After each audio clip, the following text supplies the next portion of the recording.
In the silence, he understood that the desert, the wind, and the sun were also trying to understand the signs written by the hand, and were seeking to follow their paths and to understand what had been written on a single emerald. So most of the lucid dream is that while you are dreaming about the life without any sleep, also in the sleep, that in the dream that you will see so many different people, you will travel into the night space, or you're also having a different kind of experience. Moorish assassin, never boxed in with hashtagging or caught in the net for goat head kids. I'm calling the vet. RFID locators won't work against Oregon. Umbrella won't work when a career age falls on.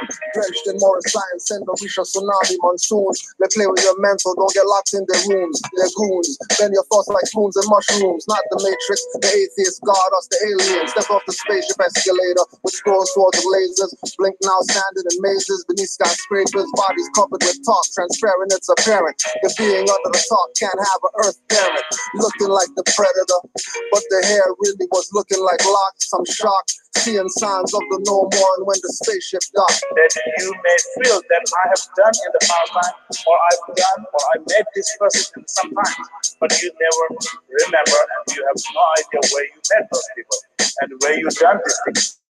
Those are the lucid dreams. And at the moment when you are feeling, you are totally traveling into your journey of the what is you are feeling. Worlds within worlds, none flat. I thought it was me, till I saw flat earth blasphemers hanging on a tree. Those that lied to Asiatics, making them black, were slaves and lived in shacks. Now that's some payback. Things were reversed, mothers and daughters were clutching their purses when demons came around with Tottenhamite curses. Racial profiling was high tide.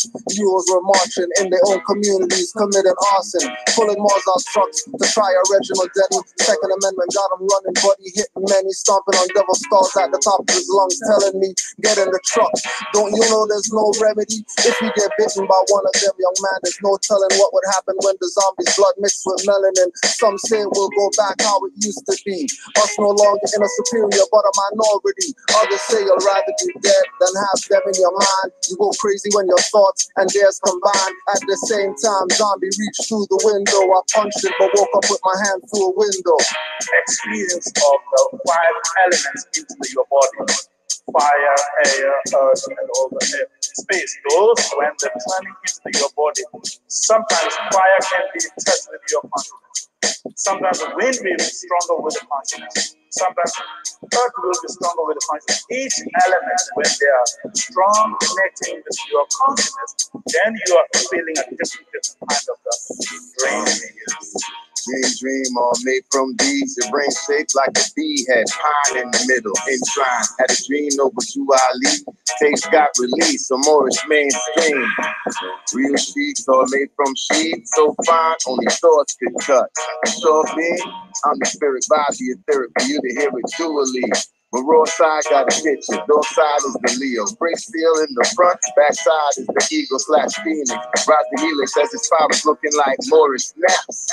Climbing Yakub ladder, let me to my head. There's a crown for the feds, Drew brought it back. Don't be jealous of his fame or nobility, he wasn't joking. My belly stuffed cause his prophecies fulfilling me, deja vu. Yo, I've been here already in a soundproof booth called the room on the 6th day of the party. The flesh is my suit, and we all from thought. Came in head first with a dive.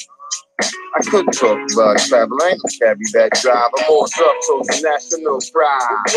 I had to see my man, Baphomet side of my bed. He said, most stress I forget, so real, felt the wind of his breath. It wore jewelry, had his hair parted like Dodge Ram, so this imagery I bet just now, not a long time ago. It really don't look like that, just signs and symbols. I self-law and master. 4 corners, 5 points, 1 star within you. Most of the coming from not the coming. It is coming from your own wisdom. And what is the wisdom is mostly to talk about that. Your own consciousness.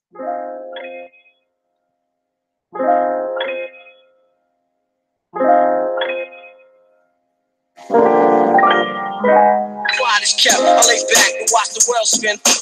I lay back and watch the world spin. I ain't your average cat. fuck rap. I'm trying to make cream and that's that. Quiet is kept. I lay back and watch the world spin. I lay back and watch the world spin. I ain't your average cat. Fuck rap. I'm trying to make cream and that's that. Competence rules everything around me, not cream. I manifest thoughts, stop tracing the dream. Use the mind workshop like a competence bench. No more law than a municipal TV attorney went. Liar, liar, storytellers claiming authority assumed. No dwelling in lower chakras, third eye attuned. Sending mental light beams to orbs. It might seem I'm weird, helping elder strangers with bags downstairs. Correcting street wrongs, clear up karmic debt for all the stores that we robbed and sisters that wept. So nowadays I walk right, just a teacher that's poor. I might give you a copy of 1984. Mentally and spirit level up, I'm wealthy. So in tune at any time, call Orishas to help me or assist on the most high side, not devil's list. They say they more, but I see them acting devilish. Quiet is kept. I lay back and watch the world spin. I lay back and watch the world spin. I ain't your average cat. I'm trying to make cream and that's that. Quiet is kept. I lay back and watch the world spin. I lay back and watch the world spin. Don't forget the essence, don't forget the essence. For which I emerge, you say that bullshit for the birds. Allah made us, but you call us something different. Dummies won't STFU and just listen. Sell a package for $5 grand, buy a charter for fame. Call themselves Ali when they used to be L and B. Man, I see the strongest and smartest men who've ever lived. I see all this potential. That's just one. God damn it, an entire generation pumping gas, waiting tables, slaves with white collars. Marcus Garvey got my right, True Ali got my left side. Hook pulling for devil's hides with the valley of death stride. Blade dirty like it doesn't shower, tongue is the sword. Morris Master MC Moore, SFM Lord. Accent of Tony Martin and Kwame Ture. They poison Steve Coakley, exposing the black boule. Threatening Ivan Van Sertima with deportation. To his own land he's in, so you know some Masons are pulling strings to shut him up for saying Olmecs. Speaking the truth of those existing before Toltecs and Aztecs and Mayan. So-called blacks are the Hawaiian and the American and the free white man. Stop the blood clot crying. Irish nigga fighting a dancing monkey. Disgrace the race, slap a mumble rap chunky. Take your mask off, show you the future, give you nervous sweats. Listen to yourself singing about Maori and percocets. Advertising has us chasing cars and clothes. Working jobs we hate, so we buy shit we don't need. I see y'all wearing skinny jeans and sagging and sports bra shirts, calling Mochi to bury them in Calgary far outskirts, too grizzly to bear. I fear falling off this frisbee, I swear. Never mind sight impaired, stay on my square. 7 and 4 quadrant ring. I'm on my knees, not praying. I'm strangling gin with rude raksha beads. Some might say mala, some might call it a Buddhist chain.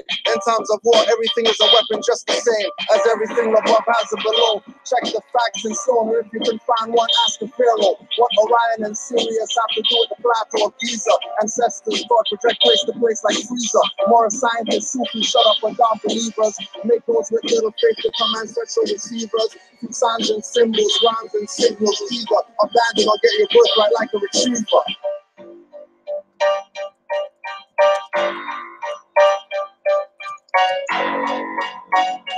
Abandon or get your birthright like a retriever. No need to bring it back, you need no shepherd. Stop being a sheep, black, stop wasting effort. Stop letting traders chill, drop them off in deserts. I buzz at dinner, a sellout before I get the hell out. I listen to what Drew Ali taught, he didn't have to yell out. Ref, bring the bell out, Shango, the chicken heads out. Merge shaman stones and tiger eyes, help the spell out. Cool, babe, the reason El Shabazz and Ali fell out. More's disgruntled and watching people with brows crumble to be exalted, but praise themselves, never humble.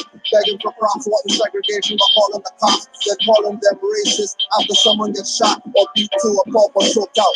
R.I.P. Your ancestors let your devil self haunt their dreams. Tortured forever and ever, have peace never. So low, make their head hurt with biometric pressure. Make your head hurt. Make your head hurt. Just because you like to learn from pain. So we're gonna give you pain so you could learn. That's the lessons that I know. The lessons that I know is that our people love to learn from pain. So we're gonna do you every day like it's your birthday and hold you down and give you shots to everywhere just because it's your day today. Incompetent people. And competent people still playing the game.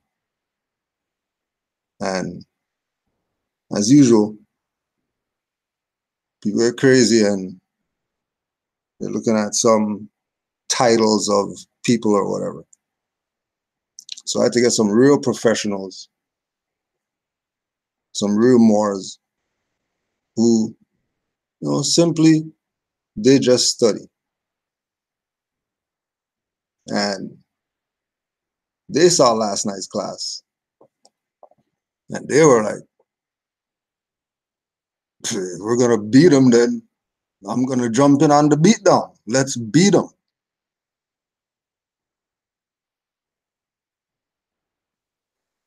But before we do that, just a shout out to the Moor who requested something from Moors and Masonry. So we just go to a page. We'll go to page 45, 9, and we'll just put this out there, just to inspire people to go get the book, Moors and Masonry, Brother Abdullah El Talib Mosey Bey. And you can definitely call him 215-300-5471. Make sure you let him know Kudro sent you to get the book, Moors and Masonry. Page 45. Many thanks should be given to the few European Masons who have preserved Moorish history, culture, and philosophy within their secret society orders. Now it is time for the blood royals, nobles, and true sovereign Moors of Morocco to declare their Moorish nationality and reclaim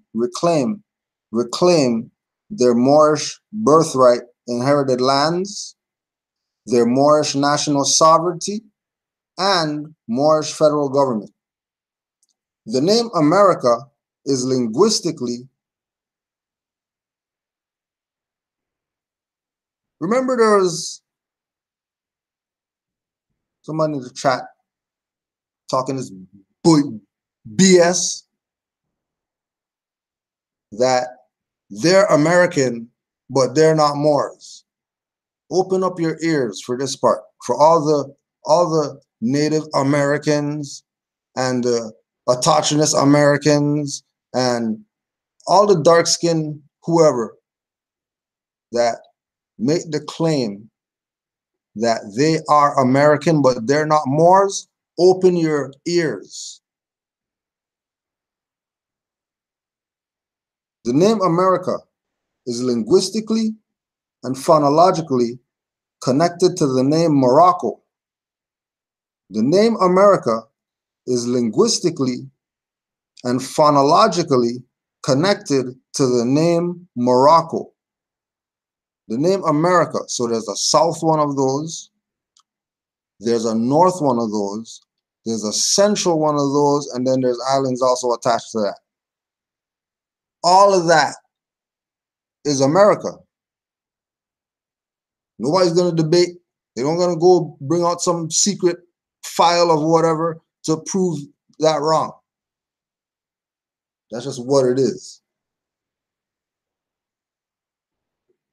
And we've been taught, we've been dumbed down in our mind to think and to move on what we were taught, that this is America.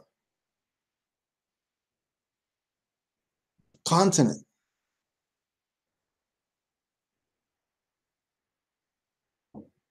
So you can't really be American, just like you can't be African.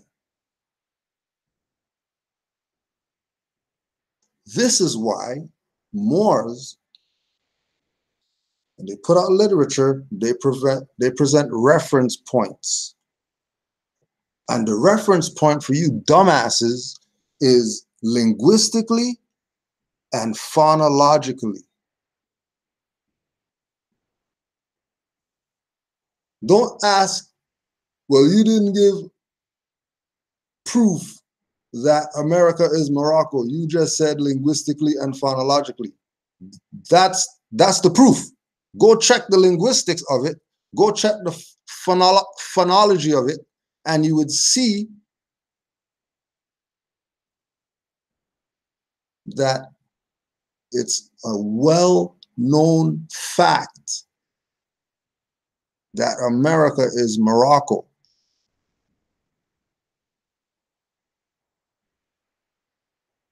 The great Masonic secret mum's the word. Hence the historical truth of the annual Mummers Parade at Philadelphia, Pennsylvania on January 1st is symbolic of the great Masonic historical cover-up. The word shrine is derived from the Latin word scrinium, meaning box or bookcase. It is a container or receptacle for sacred relics. Indeed, the Moors have had a great impact on civilization that Moorish history, Moorish heritage, Moorish culture, and Moorish philosophy command attention and respect. The Moors, not specifying North ones or South ones or African ones or whatever, the Moors. Not specifying dirty ones or clean ones, the Moors have had such a great impact on civilization that Moorish history, culture, philosophy, and heritage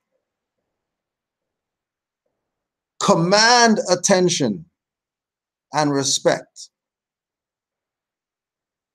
because of what the Moors did.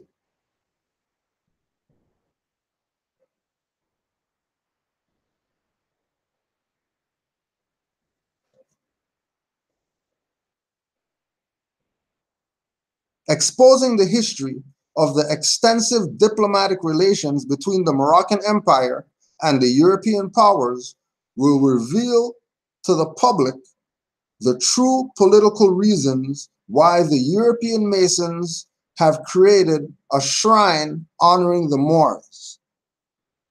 And the shrine that they made to honor the Moors is called a lodge.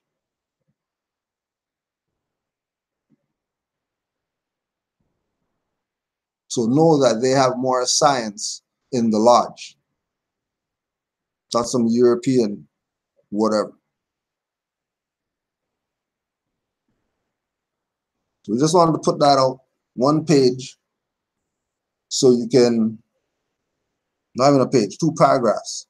Meditate on those for page 45. Meditate on that. And you have a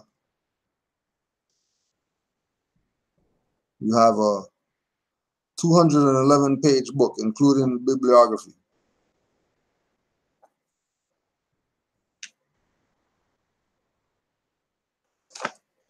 Moors and Masonry. Make sure you go to get that if you're confused about what's what.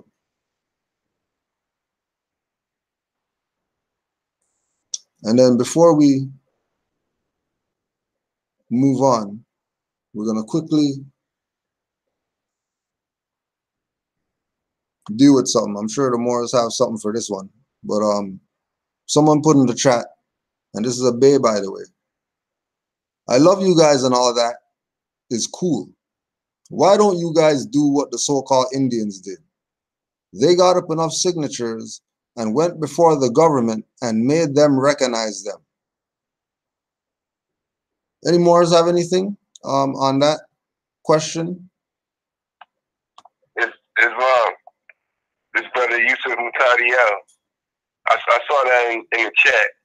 I'm gonna respond by reading the brother's response in the chat. Yusuf Mutadiel.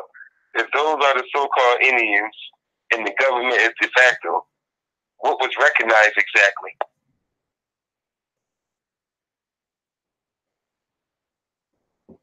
Islam.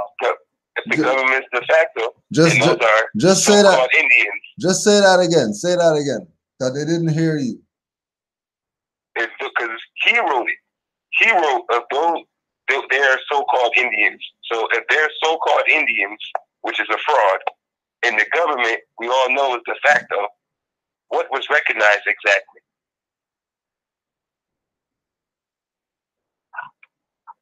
Are we talking about the East India Company?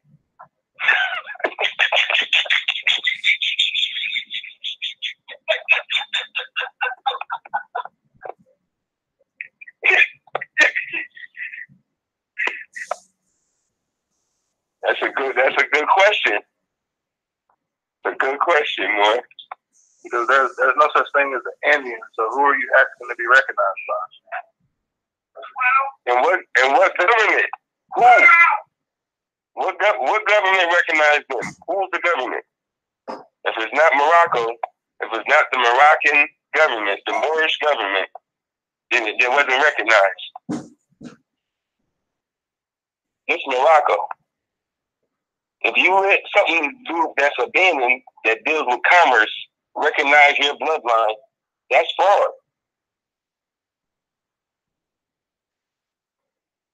That's fraudulent. That's the fact of it. Has no standing in law. You about to get that's black. You about to get you something you don't want to be involved in.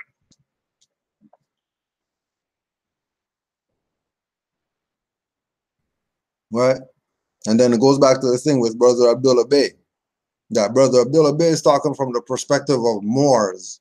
And then this individual who's a Bey is talking from the perspective of you guys and us, like he's not a Moor. And again, our people suffer for lack of competence. Right. You know what I mean? There's a lot more. Islam, this brother now today, and I want to read another excerpt from Brother Abdullah's book, and that's just to answer the question to the day in the chat. Page 67. Day, a Moorish professional officer. European colonial occupiers of Moorish land got the Moorish government title Bay. Delaware, Pennsylvania, New Jersey, Georgia, Connecticut, Massachusetts Bay, Maryland, South Carolina, New Hampshire, Virginia, New York, North Carolina, Rhode Island, and the Providence Plantation are as names of various landmasses. Those above 13 colonies, I want you to listen good, have no acreage, miles, latitude, longitude, mountains, hills, rivers, lakes, bays, oceans, beaches, airways, roadways, highways, etc. That is, the aforementioned 13 English colonies are not real. So who are they asking to recognize them? And when you got recognized, what did you get? Because they don't have none of that. They don't have no land, no art, no nothing. That was a killer, boy. No nothing. So when you get recognized, what did you get? Oh, only on paper. Just like them. Everything's on paper. Nothing's real. It's just something you got on paper. None of that exists. The corporate colonies, Virginia's a shit. All of that stuff is who recognized you? Right, and for people who are saying about Moors don't do anything and all they do is just talk and there's no action or whatever, how about you ask some of these Moorish children who go to these European schools and they're getting 90s and all that, smashing these people, while the other Negroes are in there sitting in the corner. Your dumb son, they're giving goddamn pills and all that stuff. Your damn son, you're so revolutionary, but your children go in the freaking Christmas parade for the school and all that. Moors straight tell these so-called colonists that are pretending to be whatever teacher, hey, you don't do any type of Inquisition stuff unless you talk to me first. No Black History Month, no Valentine's Day, none of that. You make sure you check. You make sure you check with me first before you do anything with regard to the mind of my child. That's Moorish children that that get that. If you'd say that, what are Moors doing? Well, your children out here playing this black stupidness and playing this where's the Moors this and where's the Moors that are really the ones who are sitting there talking BS and are really inactive. Because the theme of the Moors is that we're active, not passive. So you can't say Moors aren't active. You can't say we're not about action. It might not be suicide mission action like you dumbasses, but we're about some action. Trust that. And the action is playing itself out. And again, reference points. All the things that Noble Drew Ali did back then was to show us that it could be done. What are you guys waiting for?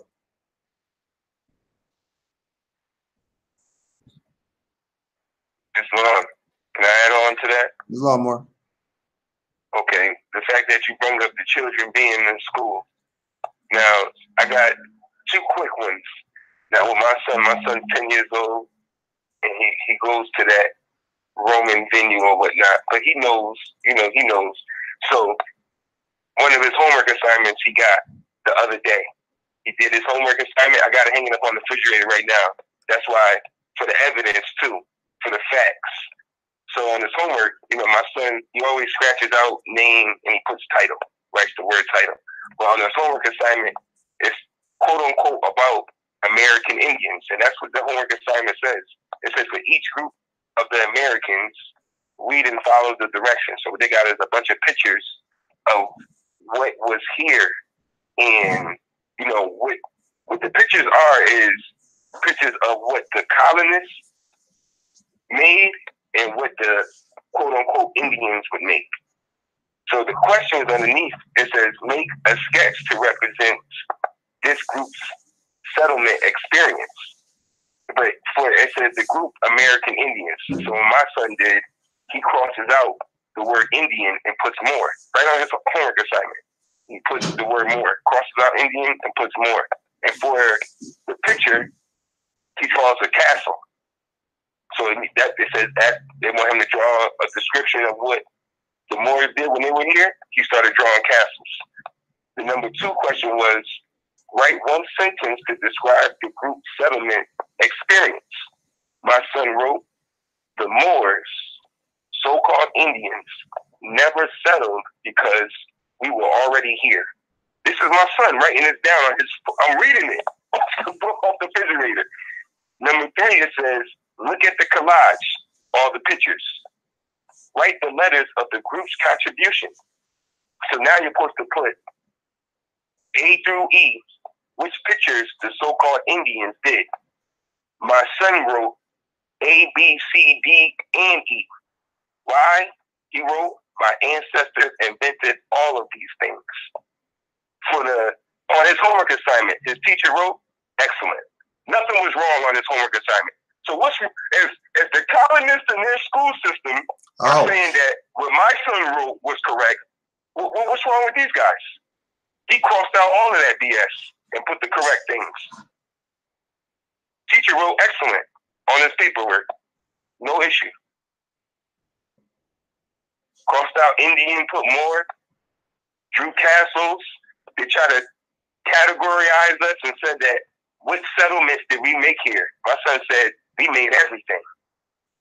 We made everything. His ancestors made everything. That's what the 10-year-old made. Teacher wrote excellent. No, nothing. Everything's checked off correctly. Correct. She wrote excellent. No issues. None. I yield the floor on that. Oh, and the other thing is, and my son, he has tons. That's what he gets in school. He always math. He's proficient. Everything in school. His teacher calls here at 7:00 in the morning. This happened today. She calls. I'm already upset. I protect my son. He's always right. She's calling here to tell us first thing. Oh, your son's not doing anything wrong. He's a great student. He gets everything right. He participates. When we ask him to read, he reads. When we ask him to do something, he does it. So I'm like, well, what's the problem? Well, she tells us, well, you know when something's wrong and you want to ask the child, well, what's wrong? Your son has been having this look in his eye. So we asked him, what's wrong? He says he doesn't want to be here. He doesn't like school. Teacher said, why don't you like school? He's bored. It's not interesting to him. My son he's ready to do something more because he knows that all of that stuff is lies. It's the 10-year-old telling the teacher that's getting all hundreds and stuff in school, excellent on his homework and all of that. She's calling me to tell me that my son don't like it. He's bored. I said, so I'm listening to it. I'm like, so what you want me to do? You know? And that's the 10-year-old more that's in their system. You know, I know we need to get him out more as we need to get our own school, but he's all right. He already knows to cross out this, cross out that, and put what's right.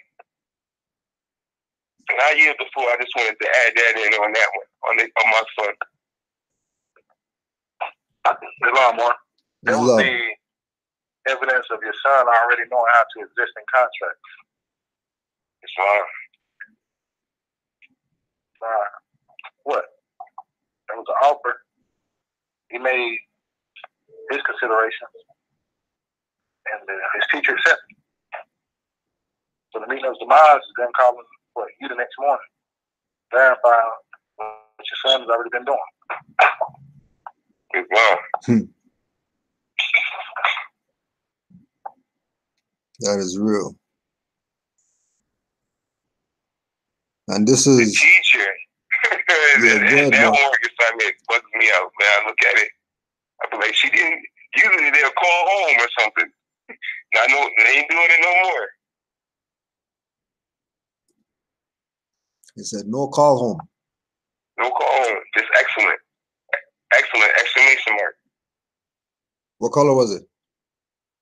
Red ink.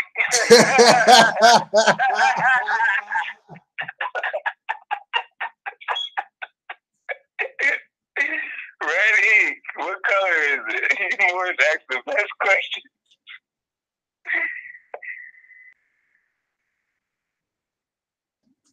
That is real. Yeah, man. The young man put. I said. He said A, B, C, D, and E. We did it all. I said, man, boy's amazing.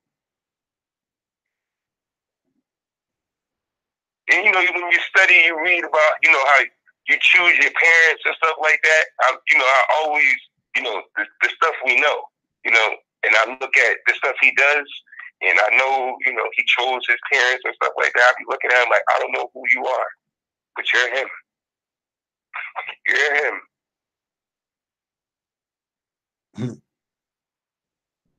You can't do that, Black. You don't have no culture.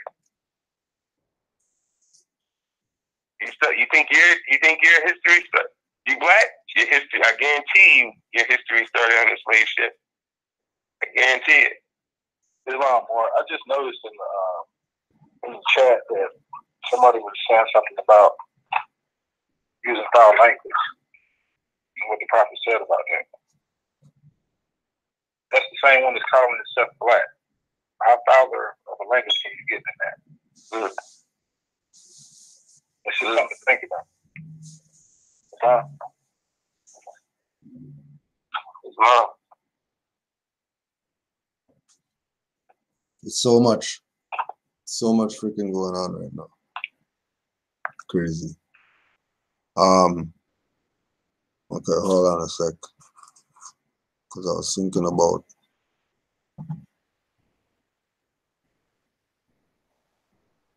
it was Brother Navi had sent me some timestamps.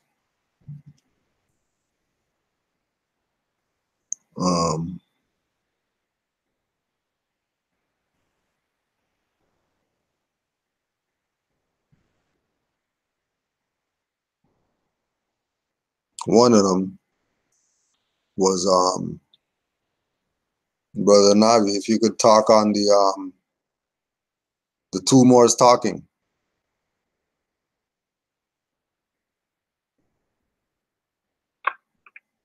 the one I sent you on the Two Moors Talking is, for those that don't know, Two Moors Talking is me and one of the good brothers, fellow Moors. He preaches the chat a lot, but the Eon,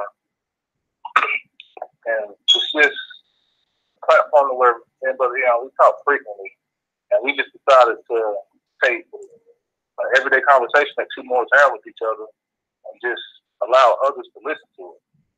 And by doing that, Brother Eon suggested we do a podcast. So it's just how we would have a casual conversation of two Moors talking. We took that platform and just put it on the podcast for others to be able to listen to it. Now, this is something that me and the brother have been doing for the past 3 consecutive weekends. And I've just been informed today that from the 3 weekends that we've been doing this, now there's another group of Moors, titled Moors in America, who've done the same thing. They've taken the template that we started just to allow people to privy to a conversation that just two Moors are having. That's it. Nothing more, nothing less. So I send that to you to show that there are people out here that they just want to be ahead. They want to be in the spotlight. They're not about playing people's minds. They're not about uplifting anybody.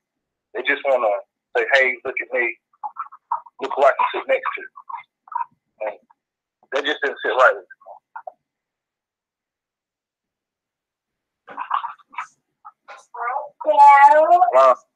Islam. And that's the fact that they're out here. That's the fact that they're out here. That's crazy. Islam, Grand Sheik. You mind if I ask a quick question? Yeah, more. When are those broadcasts going on? What time? How do we get? Can we call in? Listen live? Islam, I'm not sure that I don't think you can listen live, but it's on the podcast. It's on the app called Anchor. That's ANCHOR, and it's titled Two Moors Talking. And me and the brother, we want to do it consistently every Saturday of every week. And what it's looking like is, like, me and him is just comfortable that we do it at night. So Saturday night, when they want to be in the club, me and the Moors just sitting there having a conversation for the world to hear. And you can listen to it by downloading the app called Anchor, and it's entitled Two Moors Talking. The number 2, Moors Talking. Islam.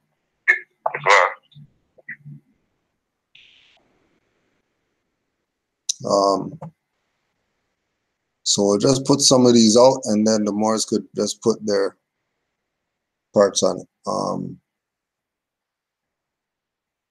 Now he went further into the beatdown from yesterday.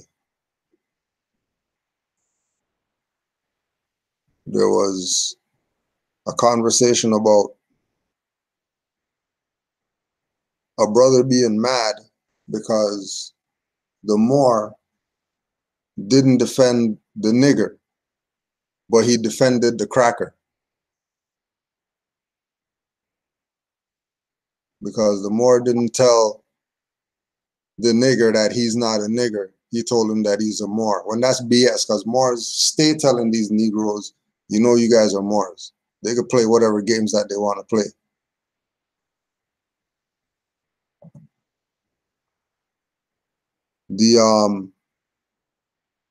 Back to the free white person. And you Moors wanted to elaborate more with regard to the part where they were playing that they're confused about something because it has all these different people listed as being free white people, and then them pretty much segregating the Moor, which is really practicing the colonist stuff, right? They segregated the Moor, had all the black guys on one side of the room and the Moor by himself, and they were saying that they can't be with the Moor if he's saying that he's a free white person. So if you could address the things relative to that.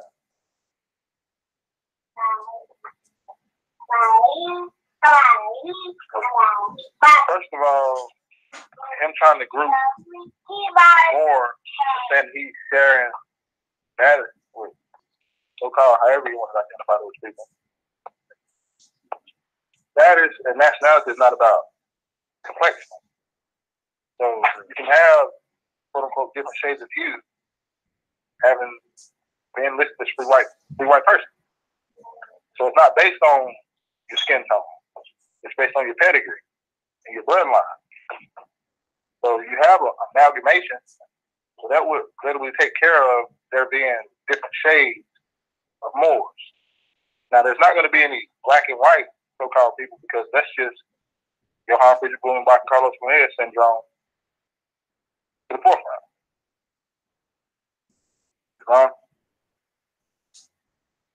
It's wrong.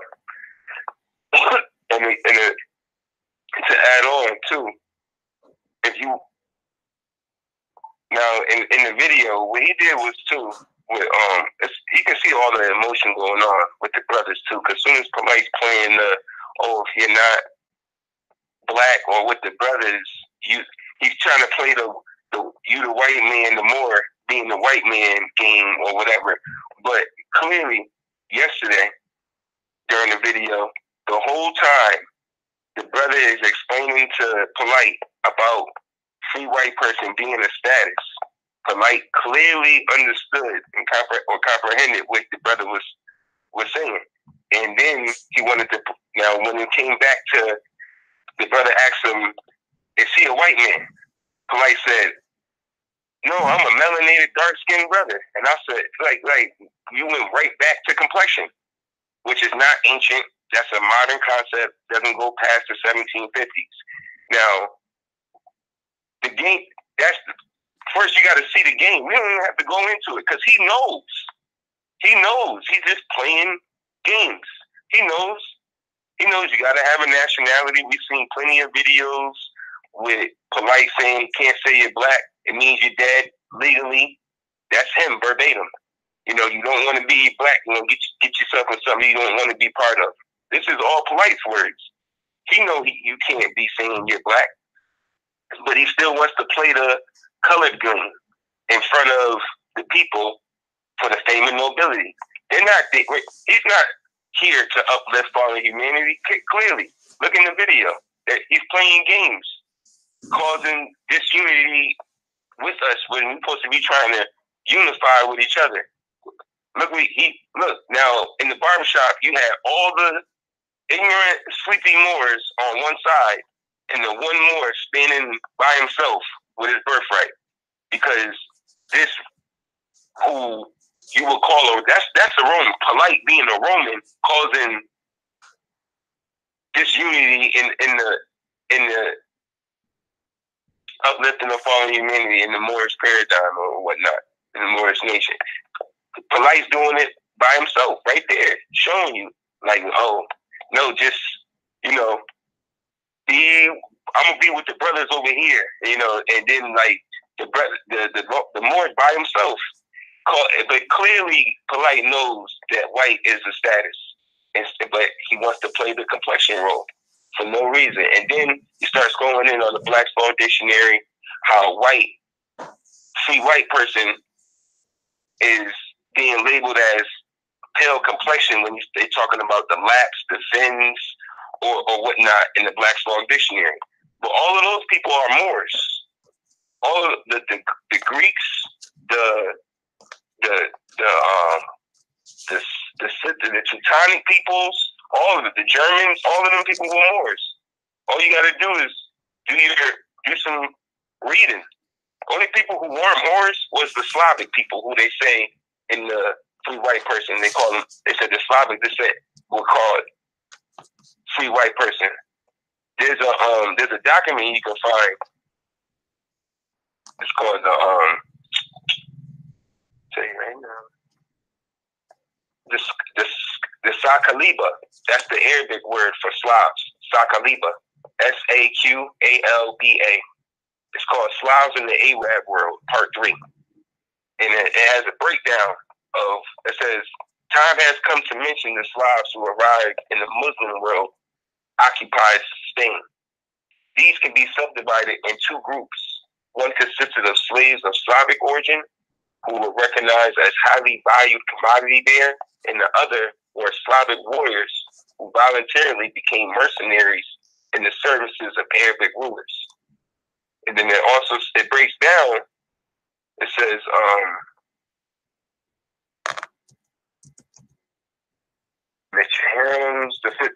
the physically strongest specimen troops of the elite Slavic guards who served as Plutonium guards and whose soldiers enjoyed special privileges from the Arabic rulers of Spain.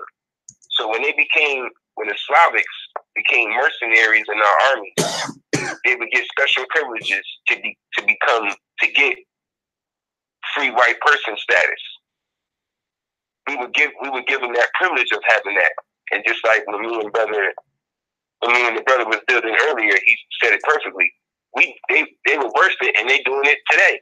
You know, the highwaymen, Sleepy Moore highwaymen, they get their special privileges now. But you work for the other side, but you get your special privileges. But all of those people, according to this the Black Swan Dictionary, when it says the Greeks were the Etruscans. And there's another book called The Proceedings of Society of Biblical Archaeology, volume 27, where it speaks of the Egyptians and the Greeks were intermingling each other, marrying each other. A bunch of Greek names that we think when we see that they're Greek names, all of them people had Egyptian bloodline. Majority of those people were Egyptian bloodline. And a lot of Greeks were marrying Egyptian women. But we also know that the Greeks were Etruscans. They're Etruscans. So when you see the Greeks, they talking about Etruscans, dark-skinned people, Moors. So when he's trying to cause confusion, say lies again, and try to act like the free white people and free white persons refer to as pale-skinned people, that's false. That's false. That don't mean that. It's a status. It's a status. He would have never got away with that with me. He would have never got away with that with me. That's a status. Those are dark-skinned people with the status of sovereign nobility. And I use the four on that one. Islam. You know, what I'm trying to do is just not even play it. So if you have whatever it is that you had, you could just throw everything out there.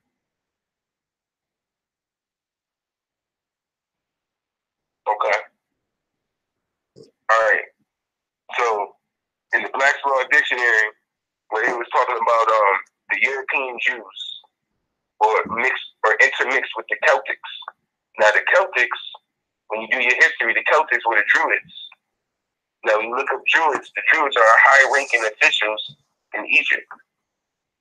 It comes from the word Deru, D-E-R-U, means a tree, especially oak, which means to know, which the symbolism of an oak tree means to know.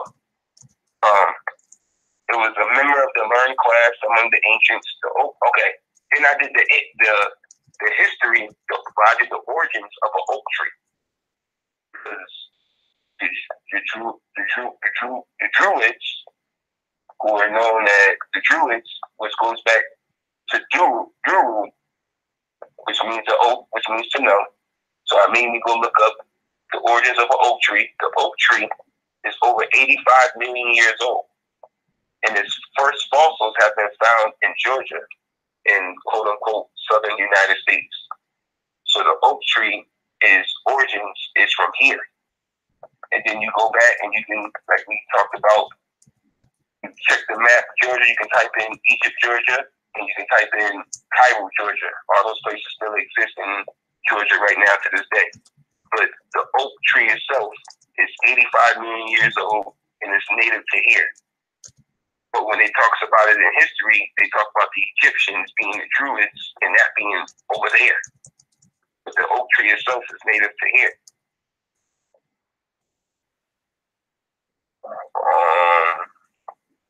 Oh yeah, you can get the book because it says Scandinavians too in the Black Swan Dictionary.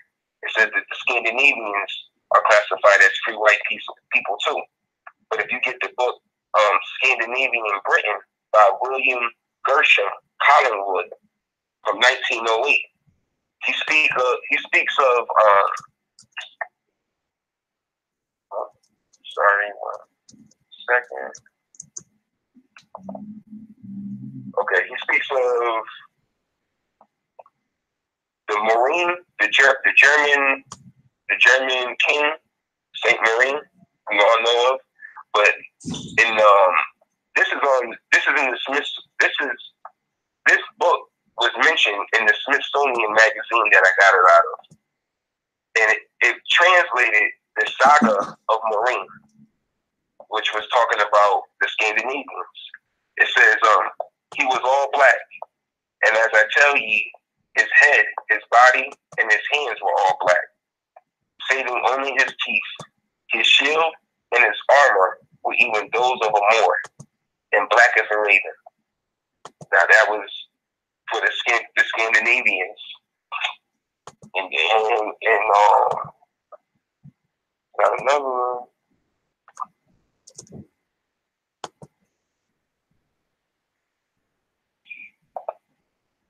Okay, before you do that, we'll do this first. Before you do that.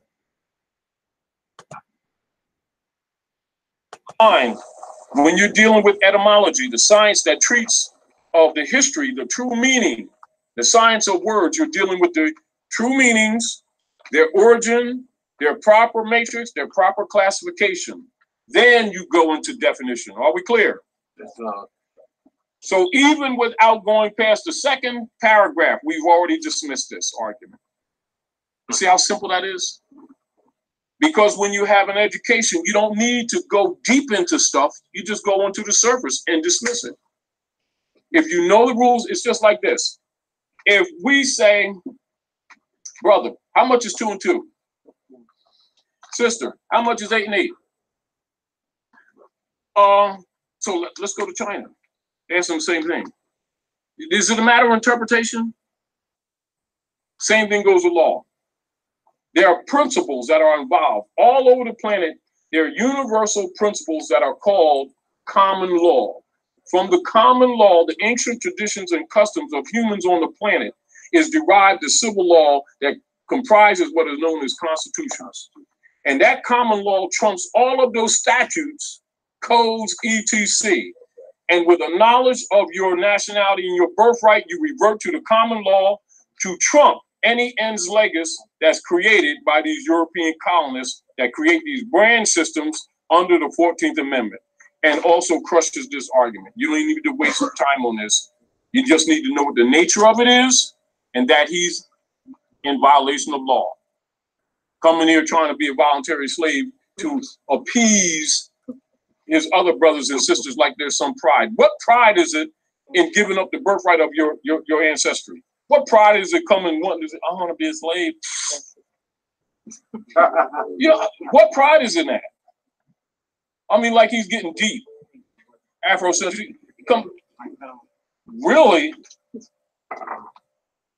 I don't have too much more to say about it. It's sort of like people coming here trying to appease our people like, they're trying to be your brother. And what they're doing in disguise is enforcing your servitude by making you think he's working in your favor. I guarantee you he's COINTELPRO. I have no compassion for him whatsoever. Islam.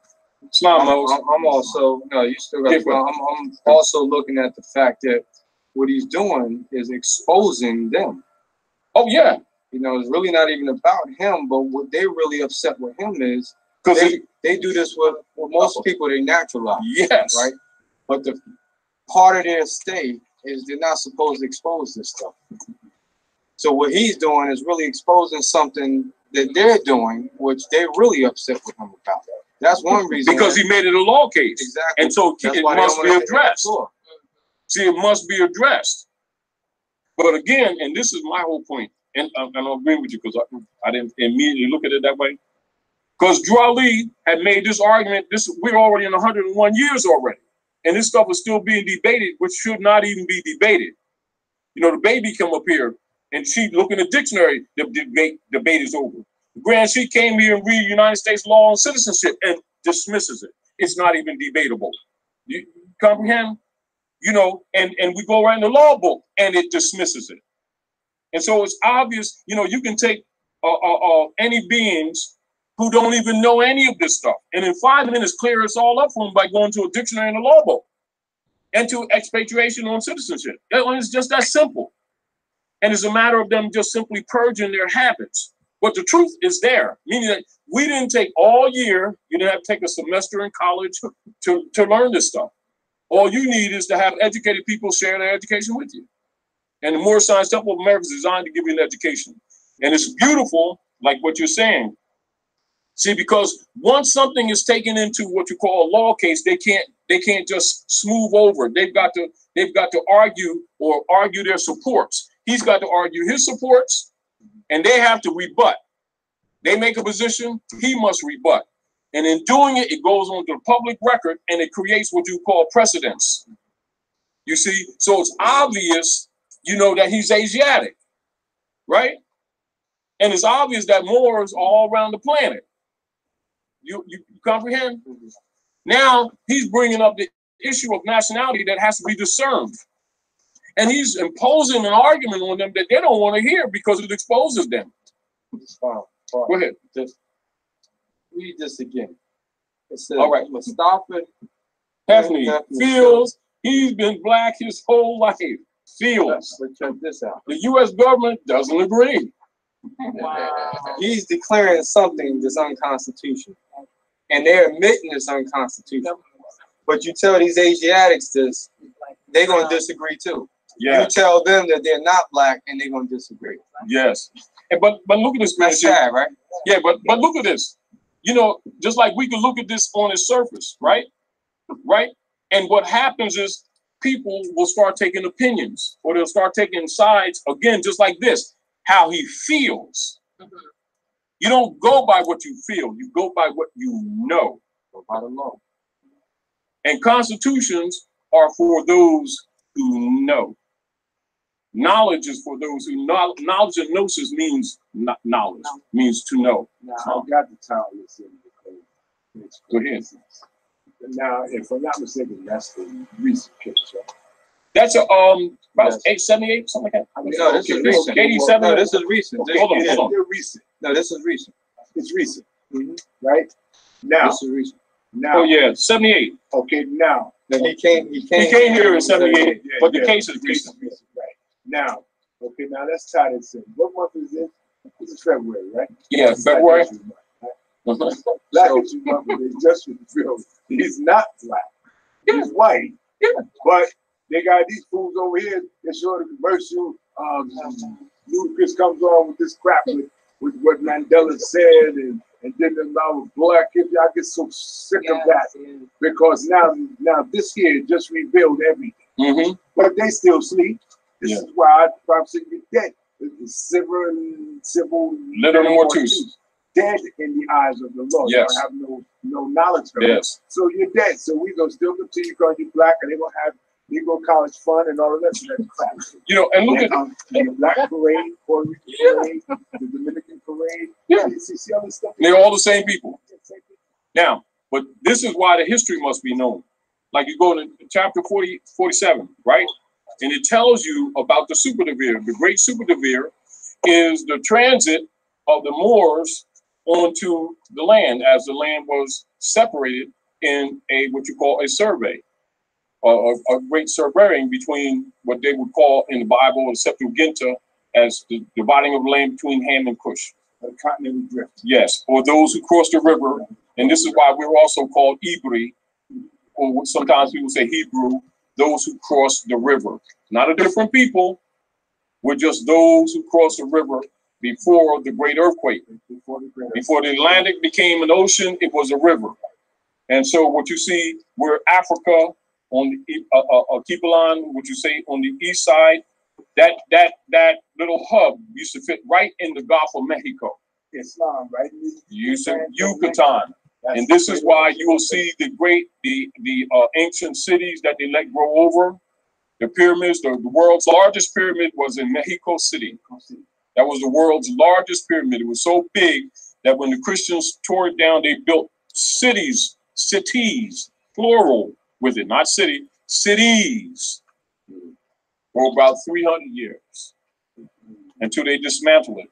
But what's important here, and and I'm glad Grand Sheik Nature brought that to my attention, because I saw it that way, but that wasn't the emphasis that I was thinking, because it really puts it on the map. Matter of fact, everybody should have a copy of this, and the details of this should be noted, because people need to know what feelings are disposed to, as opposed to knowledge. They also must know House Joint Resolution 192, the 73rd Congress, and that United States Corporation Company was dissolved. They're operating in name only. And so the mandate that Noble Drew Ali declared should be exercised right from here since 1933 officially, even though by right of claim it's prior to that. And so again, we have neglect on our side. Question. Whenever you get a chance, change your thought. So my thoughts are concerning that. When people, this is a good primer to go into law. This should be added to the study on House Joint Resolution 192 and the public law of June the 5th, 1933, when all the seats of the government of the United States Corporation was transferred to the IMF, which means all these people that are operating in government are absolutely imposters. That's right. It's not. Another thing I want to say is, even though this was dismissed, whatever the status is, it still serves as case law for Moorish Americans. Yes, they should be looking at it. This is how you got to use law, because this hit the court. This hit the national court and the Supreme Court of the United States. So what that means now is, if he petitioned to be black, and then they say, well, no, you can't do that, you are not black, then that's case law and grounds for you to counter this and say, well, if he can't be black, then neither can I. That's how you got to use that right back on him. And then you have to make them define white and black now. Exactly. What law grounds are you using to say that he's not black or he's not white? Islam, go ahead. What was that person's name again? Mustafa Hefni. Yeah. Mustafa Hefni. Hefni. Mustafa Hefni. Yeah. That's MOSTAFA, and his last attribute is HEFNY. Mustafa Hefni. Yes, from Egypt. Islam.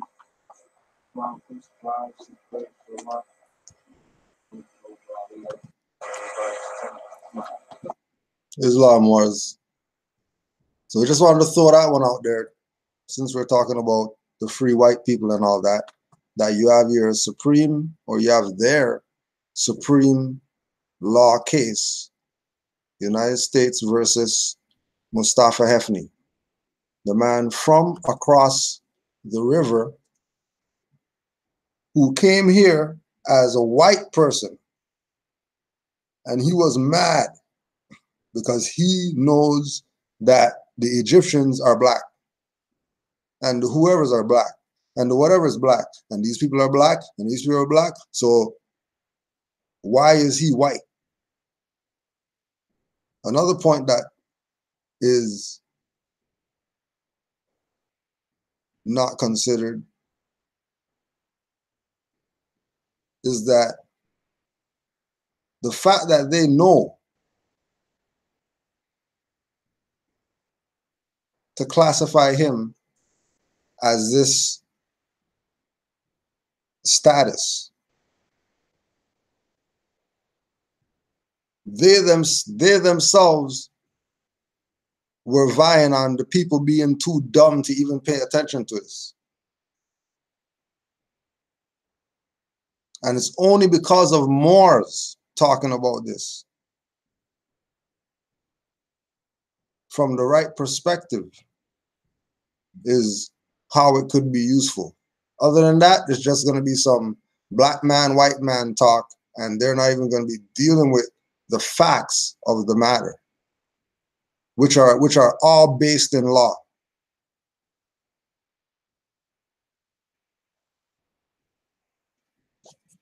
Islam, more, you have anything to add? No, that was a heavy. I just got a question because they said Mustafa Hafni was an Egyptian, yeah, right? And they called him, you know, they let him a free white person. Right. My question is, well, what would he be under free white person by definition? Because Egyptian's not in there. So would he fall under, you know, the Phoenician, North African, Moorish inhabitant? Well, I think even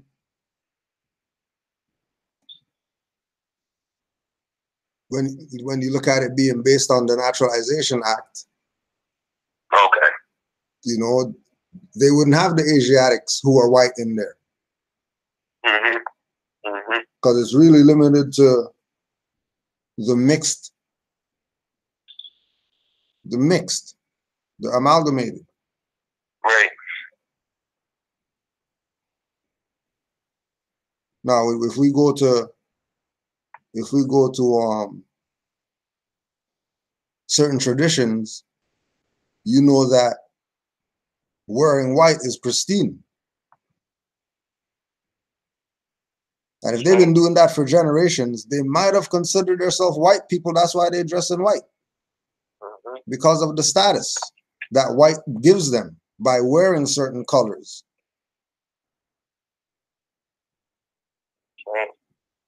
You know, invoke certain energies by wearing certain colors.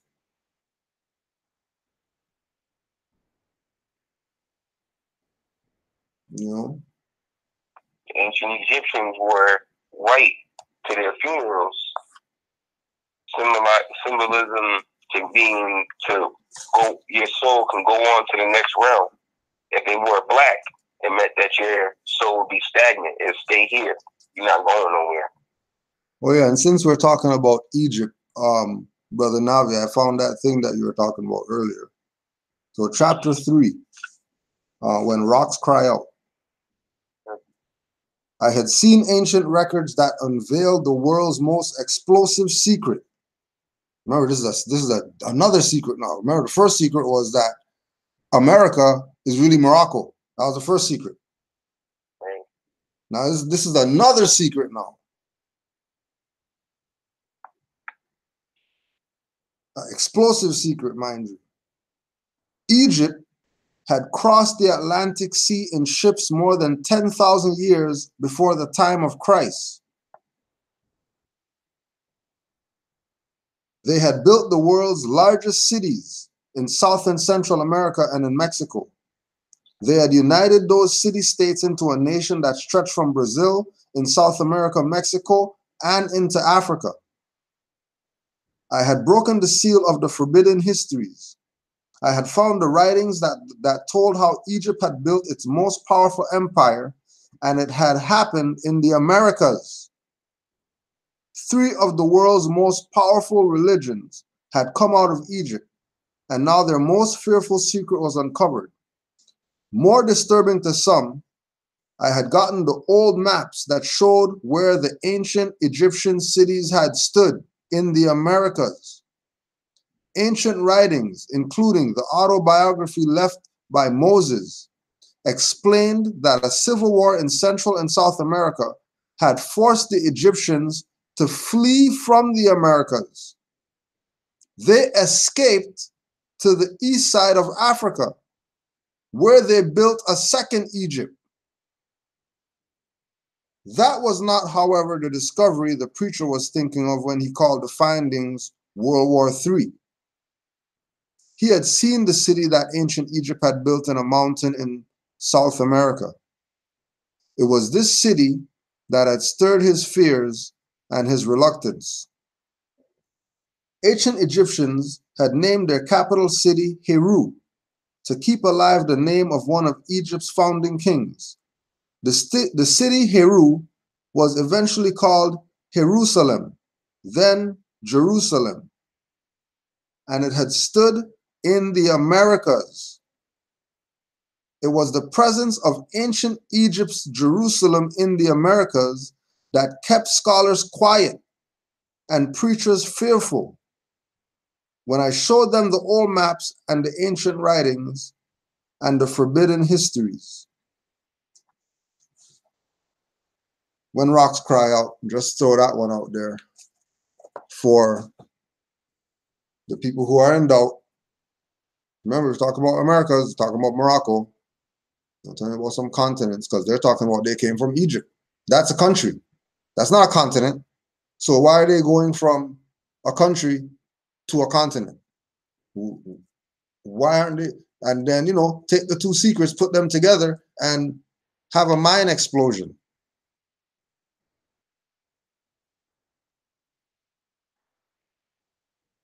And start thinking again.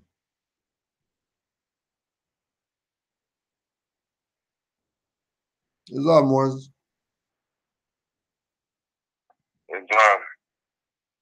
If you have any add-ons.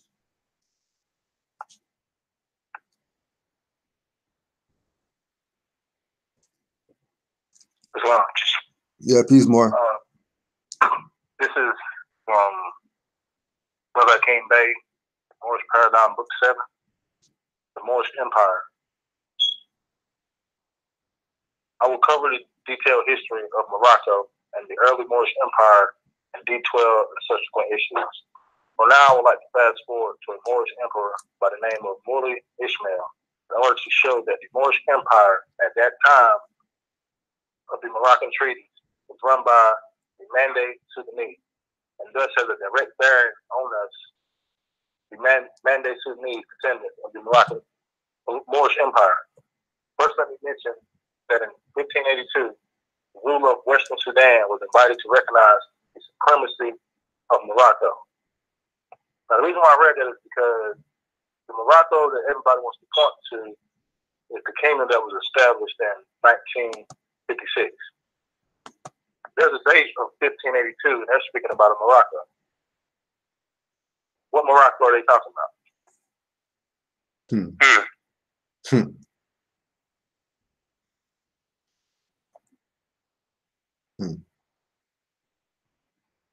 That's the fact.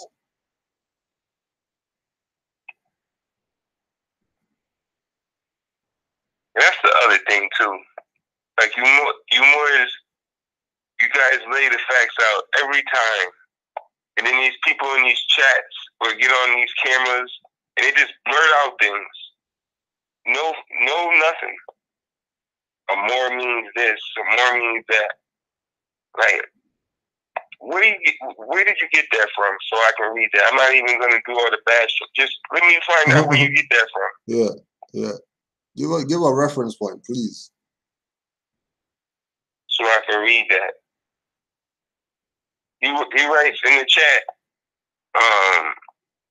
the Moor who got smoked with the fake ID BS.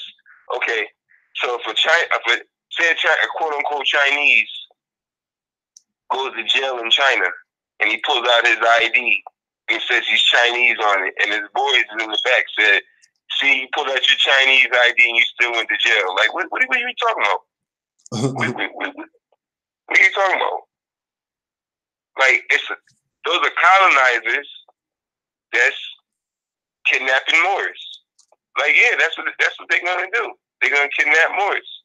Especially if you're doing fraudulent things and they operating on the Spanish Inquisition.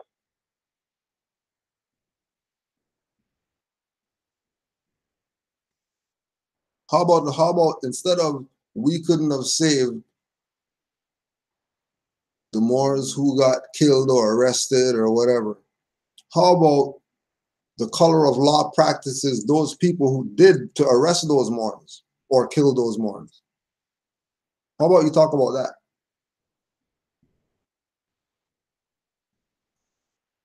No, it goes back to the same wanting to pick sides. Segregate.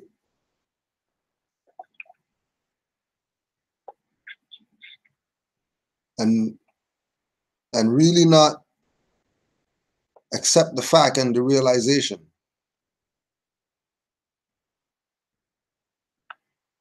You know? Like, what is he meaning when he says the more God smoke? Yeah. Like, I don't know what that means. Like, you say, what is he saying? Obviously nothing.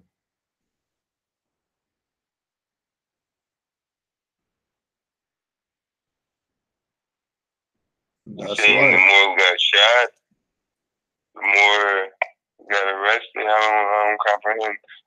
You never will. Because it's a different. Don't worry, we got the Moreno Bay got the troll spray and the strat on his punk ass. Right.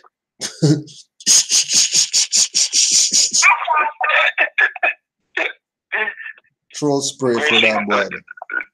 Let me add on the Teutonic peoples. Yeah, more go. Yeah, do it up. Right. In the free white person definition, it speaks of the Teutonic peoples. Now the Teutonic people, when you look them up, they're German tribes, or German tribes who are commonly referred to as Vikings, because before they were Germans, they were called the Vikings, a seafarer people. Now, in ancient and modern Britons, he speaks of the seafarers, the Vikings. He says those Hebridean Malays, or page 299 of Ancient and Modern Britain, David McRitchie. Those Hebridean Malays, Algerians, or whatnot, were thus the quote-unquote savage of whom Pennant speaks, whose depredations were so frequent and so much to be dreaded several centuries ago, that the chiefs of the civilized inhabitants of Skye were accustomed to go armed to church, as did the pertinent settlers in New England, quote, and for the same reasons, the dread of the savages. They are better known in modern history under their general designation of Vikings or Creekmen, and were plainly the same as those pirates that we lately saw attacking the Icelandic vessels that carried the sons of the Nile and the Icelandic merchants. But it seems likely that the Creekmen, or pirates, or Vikings, were chiefly of the races of the Embri, or Cimbri, the Black Danes, and Mori, or Blackamoors, of an earlier date, known vaguely as Picty, or Painted People, and Scots, or Vagabonds. And there is much reason for believing that the anti-British home of one of the section of those Scots was Egypt. So when he's saying the Teutonic people wore pale skin or something like that, nope. Those were Black Danes or Mori or Blackamoors, Scots, whose homes was Egypt. And that was the Vikings, who were also called the Creekmen. So anytime you see anything with Vikings, they're talking about Moors. Or Creekmen, according to David McRitchie, Ancient and Modern Britain, page 299. That's not a pale man or a pale European. That's a Moor. Teutonics are Moors. The Vikings. That's why they had the status of a free white person. So don't try to categorize or put us all in one group. It's not all the same people. Well, I mean, it's not Moors and those are the pale skin here, y'all all together, and us is over here. It's not that. Those was all Moors. All of those was Moors. Because, he's trying to cause disunity or cause confusion. He's going to go over there and stand there. In that video, there's a lot of emotions going on. There's one brother, he's yelling to answer the question about you know, well, rather, is he saying that he's part of all of those quote unquote white people that are in the free white person? Because he doesn't study and he doesn't read, he's yelling and getting angry at the Moor because he won't answer the question. Because he should already have read and studied that. You should know who those people are. History and law go together. Exactly.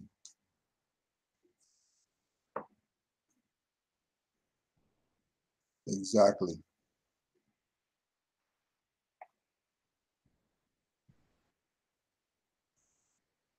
Let me see. It's a lot more. Yeah, more. The name Ur, that comes from Europa. Islam. Europa is a Phoenician, quote unquote, goddess. And you know, the Phoenicians are Moors. So even the very name European is still Moorish. And if I could, I just want to read this article that you can find in Brother King Bay's Journal of Moorish Paragraph, and this is book 6. And the article is entitled, Europeans Descended from Only a Handful of Africans. This is from Friday, April 20th. And it's by Emma Ross, an AP medical writer. Edinburgh, Scotland. How do Europeans, maybe populations in other parts of the world, are descended from no more than a few hundred Africans who left their homeland as recently as 25,000 years ago, as new research suggests. So when we're saying, or when the brother tried to say, well, you saying Slavics, Scandinavians, whatever, where did those Europeans come from? If one mother has given us all suck, it's all the same blood. Though there may be some added to the blood, and there are some that doesn't have anything added to the blood, which is the difference. So there goes the royalty blood if you're not mixed with that certain other thing nobody wants to talk about. Islam. Islam.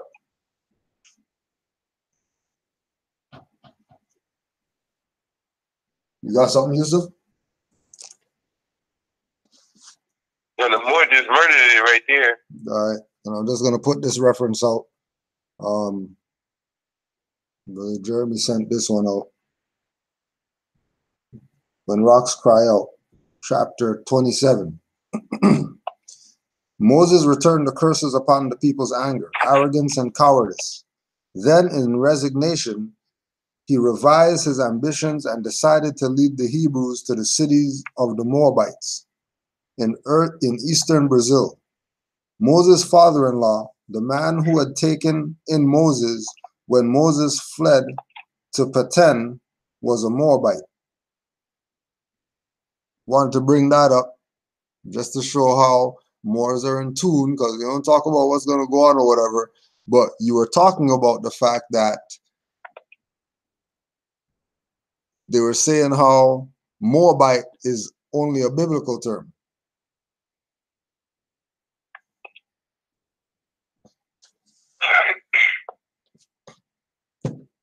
So if you have anything to address that.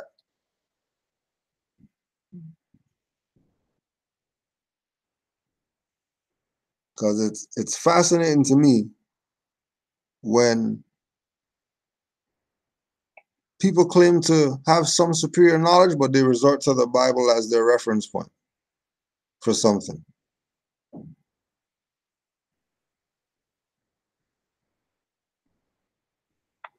Like they would be against the cracker and against the whatever, but they're gonna quote that King James though. Right. And they're gonna know it verbatim. Exactly. The word Moor, which is spelled M-E-R, Mer, as a title in Tamer, or what they would call Kent. The Bible was the Bible around at that time? With the time of what? Kemet? Right. The book is titled Mer to More, Kemet until now. The etymology, chronology, semantics, and morphology of the word More, by Brother Cosmo F. And then here there's an illustration where the word more, and it was a title in Kemet. So in the hieroglyphs, there's the word more. In the hieroglyphs in Kemet that they like to rep so good. Predating the Bible. Right. So, and he does say in the video he would like to prescribe to the metanetter. And well, according to the hieroglyphs, the brother just laid it out for you. In Kemet, the word more was a title of nobility. He's referring to the hieroglyphs. We can go right back to Rob Scribe, page 58. And that the Egyptian hieroglyphs described the pyramids in the Americas, not the pyramids in northeastern Africa.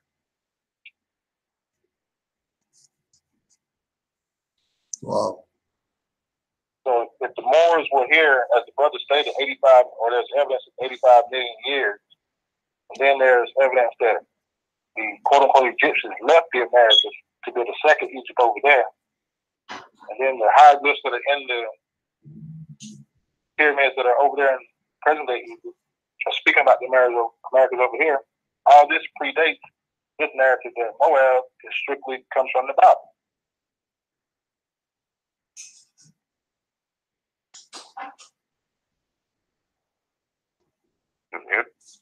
And they have to be working for the other side to miss that.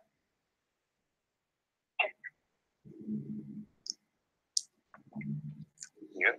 There's no way that they're about their people, but they miss that. And whatever else we talked about today.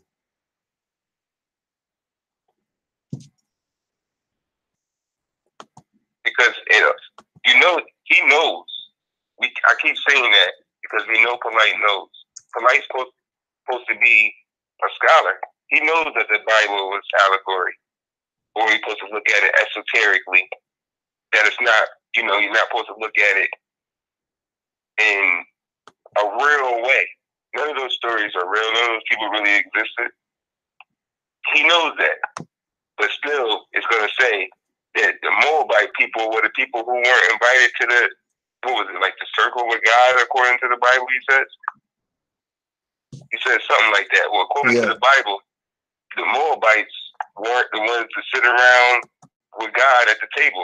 And I'm like, okay, so now you're subscribing to the Bible. Any other time when you battle in anybody, Hebrew Israelites or something like that, that's the quote-unquote white man's Bible. That's the white man's Bible. But now, when the Moors say he Moabite, according to the Bible, that's the people who weren't. Well, okay, now you're subscribing to that Bible. True.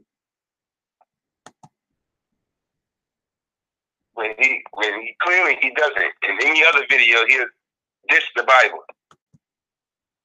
Yeah. Shoot it up and all that. Yep. Remember, he been shot up the Bible and all that.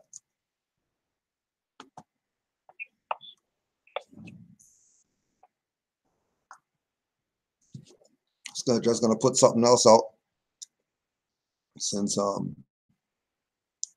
Egypt's still up here.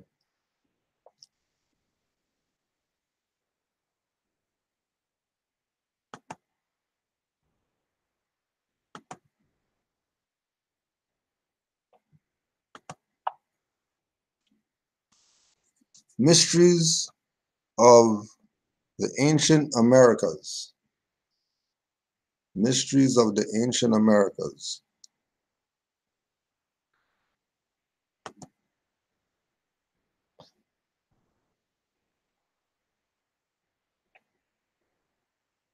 You have this one now? Yeah. It's close by.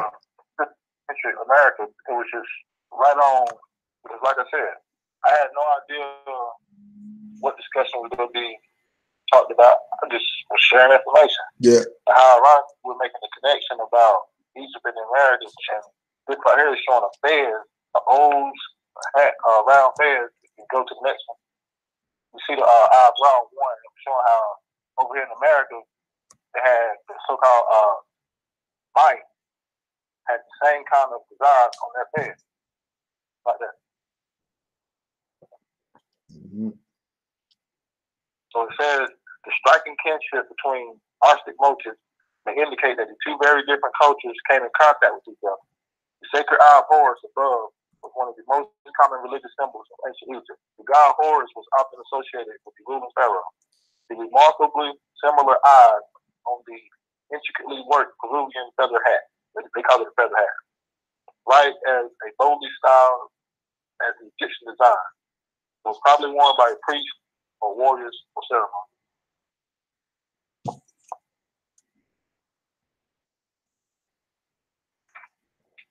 Crazy.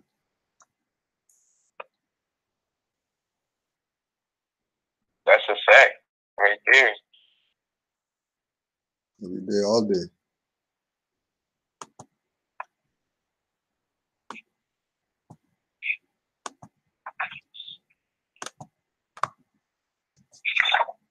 Oh, you got this one, Navi? Oh wow, now I see it.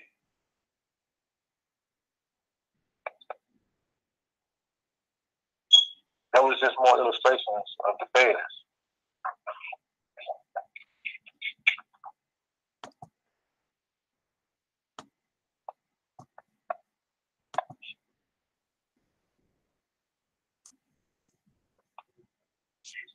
Tell me they didn't have feathers up.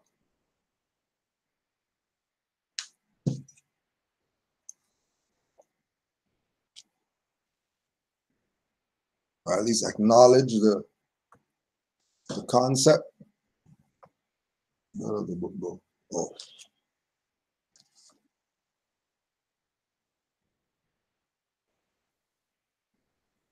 Oh, just to go back, I forgot to throw this out when we were talking about the white.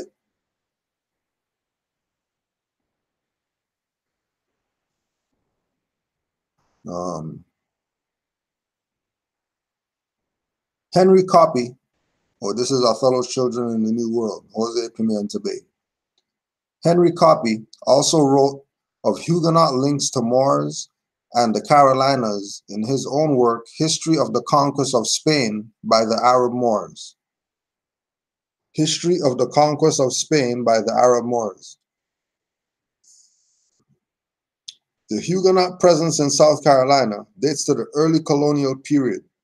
Such historic facts must be borne in mind when one considers the so-called pure white lineage most commonly associated with the Huguenots.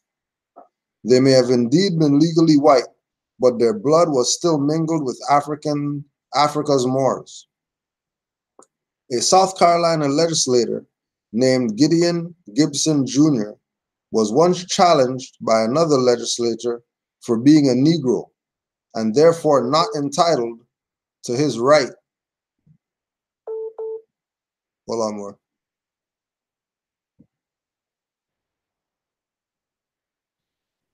I shouldn't.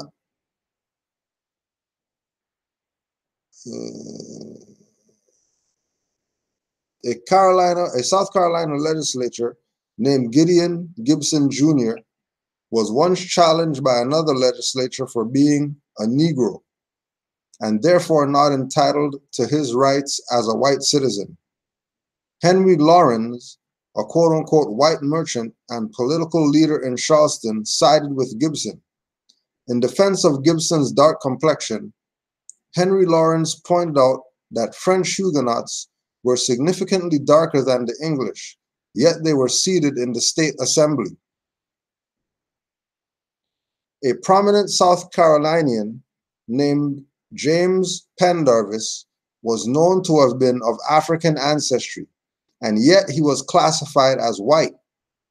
This wealthy planter from Colleton County owned 113 slaves and was legally reported by federal marshals and tax collectors as white. Pendarvis also married a quote-unquote white woman. The federal enumerator and federal census of 1790 and 1800s, as well as the tax lists of 1785 and 1786, all reported James Pendarvis and his family not as free persons of color, but as white persons. James' noticeable African ancestry was duly noted during his lifetime. Even a resident French national described Pendarvis' phenotype appearance as that of a free Negro and not a mulatto. In 1831, Judge William Harper of Charlotte's Court of Appeals made a declaration which I think challenges the predominant view of American history. Judge Harper declared, "We cannot say what admixture of Negro will make a colored person. The condition of the individual is not to be determined solely by distinction of visible mixture of Negro blood, but by reputation, by his reception into society, and his having commonly exercised the privileges of a white man. It may be well and proper, but a man of worth should have the rank of a white man, while a vagabond of the same degree of blood should be confined to the inferior caste." Note the judge's use of terms, caste and condition. But what exactly constitutes a man of worth? Was it official recognition of his nationality, his willingness to serve the political elite, financial wealth, political affiliations, or all of these? The rationale isn't really made clear here, but whatever the judge was referring to, it is quite clear that a distinctly Africanoid person could legally qualify as white. In 1843, Elias W. Garden, a mulatto slave owner in Charleston, was granted privileges as a white person by Justice William B. Heriot, also of Charleston City.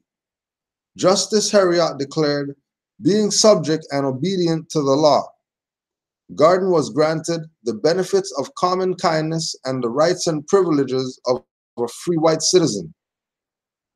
Other examples of Africoid persons who were officially recorded and recognized as white include Shadrach Reed, R-E-A-D, Shadrach Reed, George Galpin, and Joseph and William Pendarvis. All four men appear in the 1790 record of Orangeburg District, although they owned 65 slaves. Interestingly, Larry Koger also uncovered European Jewish names which appear as black slave owners. A Baron Steinmetz of Charlton Neck held one slave in 1830. A Betty Rosenberg, also of Charleston Neck, held 12 persons. A black Philip Cohen of Barnwell District is listed as owning 2 persons in the 1840 census, but oddly enough, in 1850, the same Philip Cohen is listed as white, and now he owns 5 slaves. It is known that many free African Americans bought enslaved loved ones in order to protect them. Kroger explains the situation regarding South Carolina's quote-unquote black masters. Small slaveholders who owned 1 or 2 slaves, like the black slave owners of Maryland and Virginia, many of these small slaveholders owned family members who could not be emancipated because the state legislature prohibited private manumission unless the free slave left the state.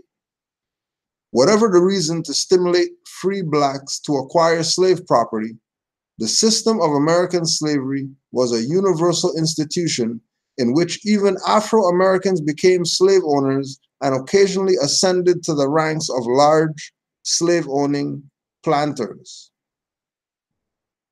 In 1835, we find an editor for the Charleston Courier defending the rights of free blacks to own enslaved persons.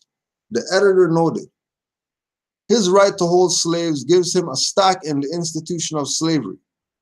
It makes it his interest as well as his duty to uphold it. It identifies his interests and his feelings in this particular case with those of the white population." Amazingly, There are even few examples of West African settlers bringing their own personal slaves, servants, to the Americas. So don't limit slave and Moors, put black people in slavery, and that like we were the only ones. There was other people enslaving people too, and enslaving your dumb ass too. And when you check the history, more than likely, they're Moors. Dark-skinned people. And remember, just like status, your nationality doesn't have to do with skin complexion. That's to do with your bloodline. It has to do with what are you really? Like, what are you really? There's many claims being made, but what are we really?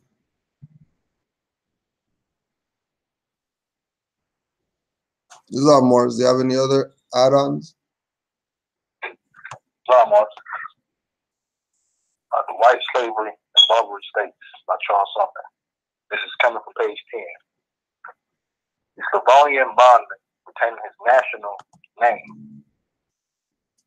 The Slavonian bondman retained his national name was known as a slave, and this term, passing from a race to a class, was afterwards applied in the languages of modern Europe, swallowing in his unhappy lot without distinction of country or color. So it shows right there that they're not distinguishing slaves based on your complexion. Islam? Islam.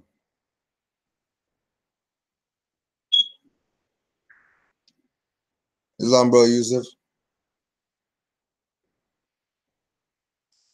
Islam. To add on with the comparison, the Lost Colonies of Ancient America from Frank Joseph. He goes in on the names Savannah. Okay, so the names Sawanee, Suwanee, and Savannah are physiologically equivalent. The ground for it in either case is Sawan, which has been affected by the adjectival termination in Swanee and by a reduplication in Savannah. These can easily be explained from the Egyptian standpoint. It is, however, the ground from the ground form that attracts our attention. The traveler up the Nile commonly makes his destination to be the town of Assuan at the foot of the first cataract. The Arabic article has been prefixed to the name Salam, which the Greeks, on their part, transliterated as Swine, Syene. Whatever it may mean, it is clearly the same name we found in Florida and in Georgia. So that in the last two cases, we are in track of Egyptian colonists. If we write it in the form of Sa-Wan, it would divide at once into Sa, S-A-U plus N, A-N. That is the children of Osiris. So that's what Savannah breaks down to. Like if so Savannah, Georgia, or Savannah, Florida, or whatnot, breaks down to the children of Osiris.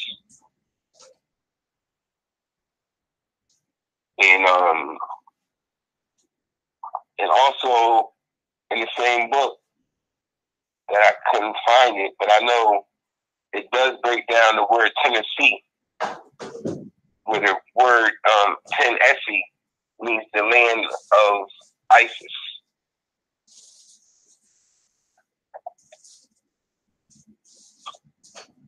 That's what the word Tennessee means.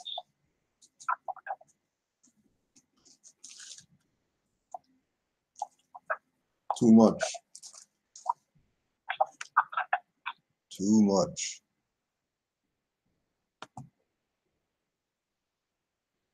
So again, it's to show you that all it takes is doing some research. We're not the sharpest knives in the drawer, but we're not dull, that's for sure. We're definitely not dull.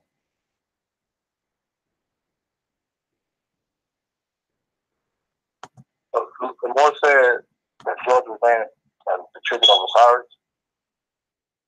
Savannah. Savannah, yep. So, dealing with Osiris, and this is coming out of Mysteries of the Mexican Pyramid, page 365. It states that Osiris was born in Atlantis, once he traveled 20,000 years before Christ to become a master. So as to return to Atlantis to eliminate the extravagant superstitions, misconceptions, and inventions that had crept into Atlantean religion. With the Atlanteans, Papa Ali said Atlantis will rise again. This is evidence of the rising of Atlantis. Three Moors here. And all the Moors in the chat. And all the Moors worldwide that are listening right now. Islam.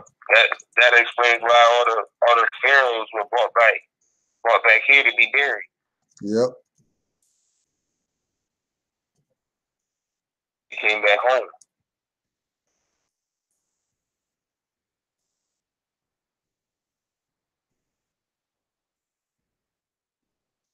Great.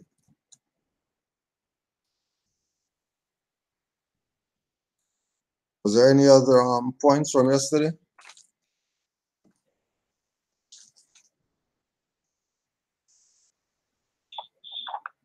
I thought you gonna play some of the video?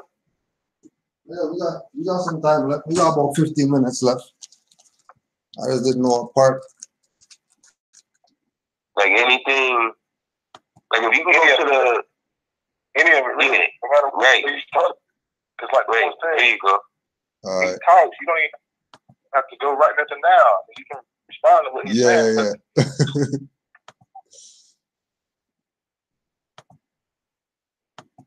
You said nigga, you didn't defend the nigga yet. You defended the cracker. Our people are not Some Negroes. real fucking talk. No, We are Moors. you defend the cracker. You We didn't are defend the Moors. nigga yet. We are Moors. You did not defend the nigga He's yet. not even addressing the. And it was Do you a hear yes him? or no I did question. it. You asked. Don't blame me. It was a yes or no question. You beating me up now? You're doing this thing. You are rough me up. No, you're doing this thing. You are trying to. He roughing me up now. You said something? Oh. I don't know. In relation to the knowledge. No, you're telling me I don't know. You know it's a toddler in relation to the knowledge. I'm agreeing with the toddler. A toddler make a point, but you can't answer it. All right. But me answer a long time. You don't answer it yet. You're trying to explain. There's two questions that's not been answered. Why you don't? Right here. Why you defending the cracker That's one of and them. you don't defend the nigga? Oh, don't call him cracker. Iberian and Moorish. Don't call Yeah, him can you cracker. please read these? He got to look it over too Why you now. never say, don't call him He got to look it over too now. Let me read. It includes the mixed Latin, Celtic. It includes who? It includes the mixed Latin, Celtic, Iberian, and Moorish inhabitant of Spain. So what is your understanding on that? Well, keep going with the Scandinavian Okay. and all those other people. Come on. Come on, read the thing, man. That's why we don't want No. He's No, gonna man. read. No. You read it. Prior to Clear on how I broke down Scandinavian earlier, right? Say that again? It should be clear on how I broke down the Scandinavian earlier. Right. All you gotta do is read David McRitchie, Ancient and Modern Britons. He basically breaks down the whole free white person definition in Ancient and Modern Britain. Did you peep how the guy was mad because he didn't defend the nigga? Yeah. Right? Can I read something real quick? All right, go ahead, Mark. This This is coming out of the nigger problem by Brother Street Bay, which you can find on RBDayPublications.com. Negro and nigger, and in parentheses it says that they're synonyms. Synonym means that you're just exchanging a word for another word that means the exact same thing. Negro and nigger synonyms constitute a most blatant example of such a misunderstood word which has raised so many eyebrows and caused others to resort to anger, which you see illustrated in the video, or to dismay. Truth be told, it is an extreme level of ignorance surrounding the word nigger is astounding and inexcusable.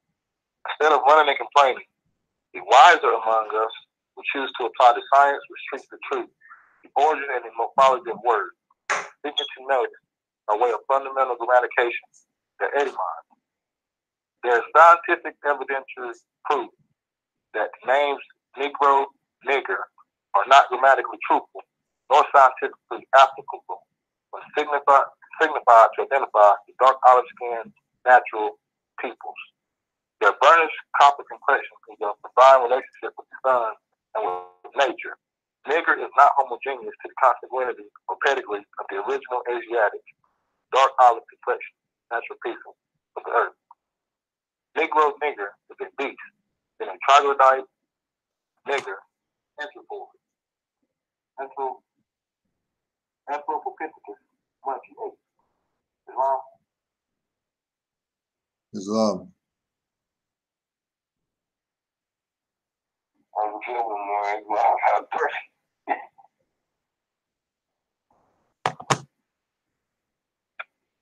So I don't know monkeys. Say that again? So I didn't know monkeys had constitutions and flags. Yeah, straight up. Right. And you see how he tries to trick that in the video too? How I don't know, probably he goes, it probably was some white man that told you the word Negro means monkey. But then, I'm the white man. Because right, exactly. You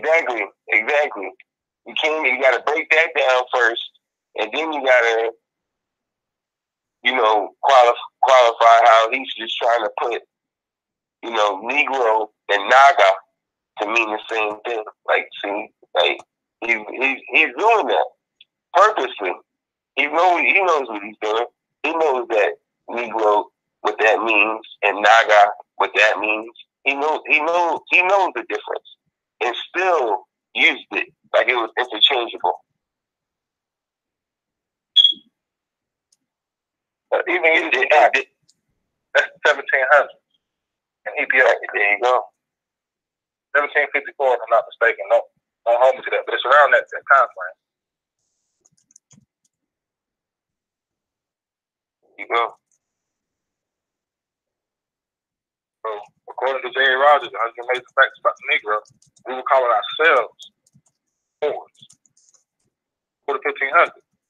But the concept of Naga, which he wants to allude to, is 1700. There's a 200-year difference there.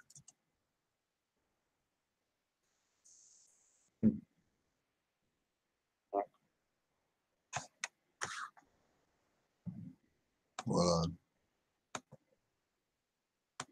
Oh God, we're Moors. You're Moors. We said Moabite. But anciently to Moors, it was Moabites. Okay, and those are the people not allowed into the congregation of the Lord. I'm not of the Bible. I'm not subscribing to the Bible. I'm just saying in the Bible I can read. exactly. So why are you using that? If you don't subscribe to it, if I don't subscribe to McDonald's, why am I eating McDonald's fries? Right. And then debating about McDonald's is some BS and you shouldn't be doing nothing with McDonald's while I'm eating McDonald's fries? Am I not a jackass? Right.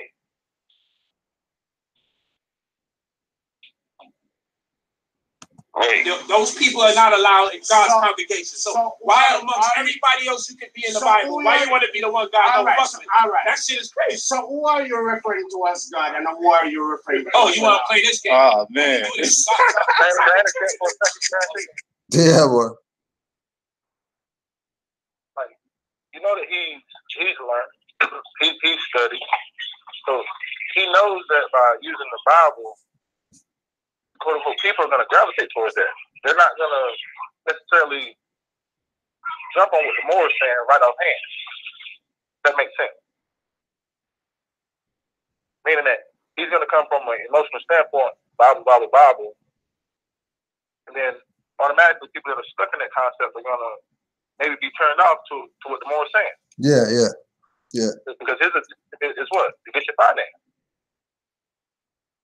Yeah. See, and that's crazy too, because he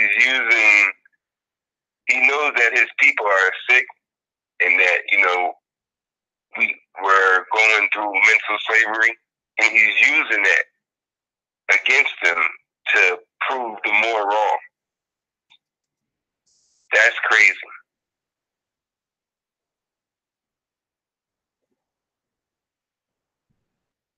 He knows that all them people in the barbershop are suffering mental slavery, indoctrination, and he's going to use that against them to prove them more wrong.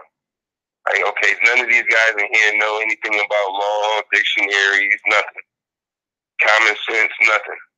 So let me just win the argument attacking the more there. Yeah. And then once the more start breaking down stuff, now that's the semantics. You guys always got to break down stuff all crazy. They start saying all of that. It's no-win situations for the Moors when you're dealing with Moors. Because you only argue with Moors who say they're not Moors.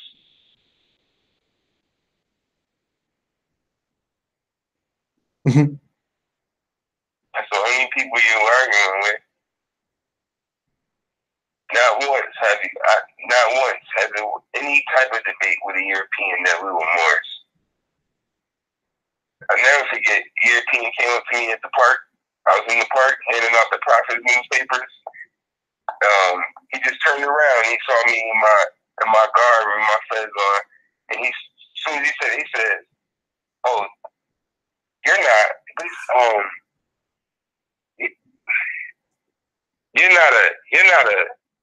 a Mason. You're a Moor. I'm Jerry." He took his hand out and shook my hand. First thing he did, "You're not a Mason. You're a Moor." And took his hand out and said, "I'm Jerry." First thing he said, European. But my own, walking around, looking at me, no idea what's going on, lost.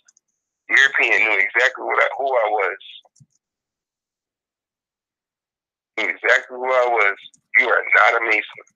You're a Moor. I just take that, what you just said, more back to the good brother Sam Bay, in 1 page 14.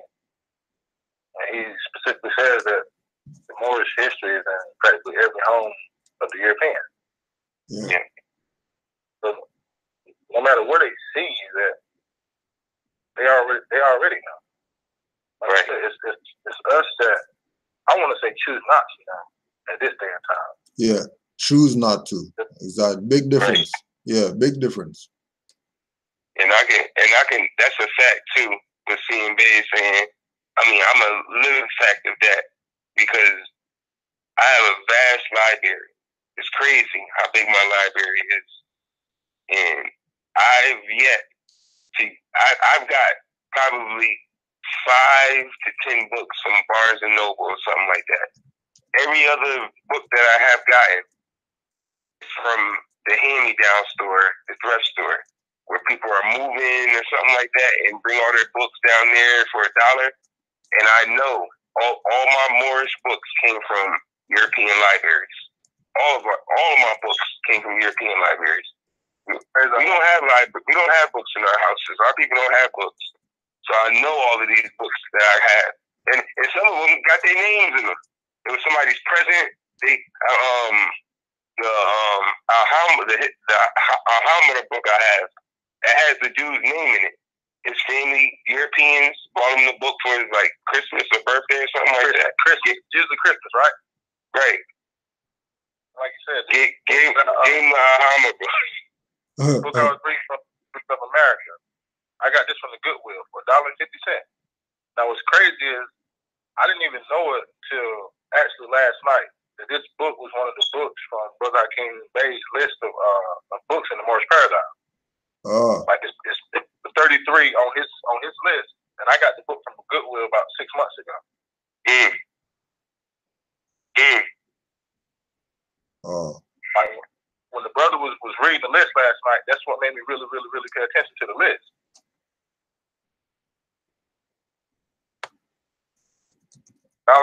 Well, one fiat note. Well, speaking of that, another thing too, go to the Europeans tag sale. So now I'm physically dealing with the European. I'm at the tag sale and I'm looking through the books. I pick up this old, Torah Bible. I just pick it up, open it up. First thing it says, I have it in my hand right now, it says, Real Morocco. So I looked at it, I said, heck, Real Morocco? And then I said, oh yeah, Morocco means leather. I said, oh yeah, let me get this. It was the first book I picked up, opened it up, it said Real Morocco. And the European's name is right above it, Cynthia Liberty. That was her name. It has her little footnotes in it. And in her footnotes, she even writes the so-called Jews in the Bible are black people. Old European wrote that in his Bible in cursive and everything. So I knew it was old because nobody writing cursive no more. She has tons of it's about big as my hand, the Bible. She got notes in it all about us, all through it. You think these Europeans don't know who we are? They study us in their Bible and take notes. This is her Bible. I just want everyone to understand that you didn't see any so-called Europeans on the video, man. Like, it's your own. Right. Oh, right. Yeah. Yeah, you got to go in on that, brother. It's your own. Like you have brothers there. All of them don't sound the same, so there's different accents there. So obviously they're from different parts of the globe. However, they're all unified under that black umbrella, which is a brand. Fighting their own, who's just giving them truth. He's just presenting information, bro. That's all he's doing. Then you have the magician who wants to play narrator and control the situation. Mainly, capitalized Brother Clyde. Who know he's immoral. Yeah. There wasn't not one European in that barbershop. Not one. Not one. A bunch of so-called black guys talking about they not Moors. That is crazy. Like that's voluntarily. Oh yeah. Voluntarily, that's the killer. Oh yeah, that's lawful too. They can do it. They can do it if they want. Yep. That's a public proclamation to the world. And he knows that because he's a contractor. He deals with contracts. He knows that. He knows that. Oh, he knows that, all right. Let me ask you a question, more.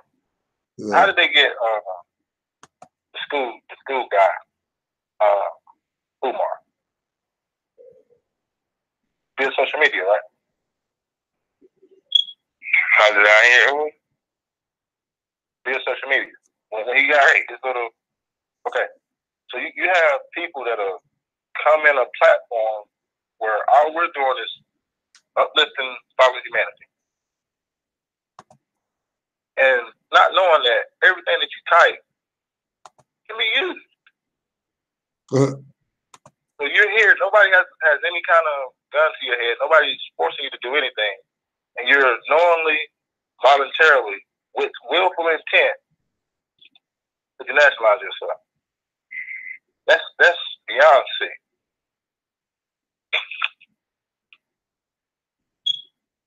Beyond sick. But hey, they're on their own with that shit. Because willingly saying you're stateless persons. You willingly go in there, you're on your own with that. I'm not back in that position. If you're ignorant of the fact, okay, fine. You might get a pass and we might be able to have a little conversation or whatever. But no way. After you had the breakdown, this is like we was building earlier, and the brother, I forgot about the video. He has the video with Polite building with Taj. There's a video on YouTube. Yeah. And Polite sitting in the back talking about, I'm just learning. Like, okay, well, all right, you learn. Because Taj is going to give you the best teachings. So while you were sitting there listening, he learned everything. And so now you know. You've been new. Your teacher is, anybody know your teacher is York? Anybody knows that? We know, you know. You're not, you've been new. Been new. Been new. And then new. You know.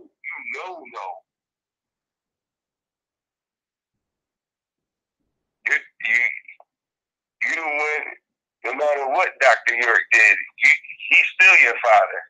So we know you know. We know you know. Because that's your words. And Dr. York was in court with a unmarked fez on. So you know what that means.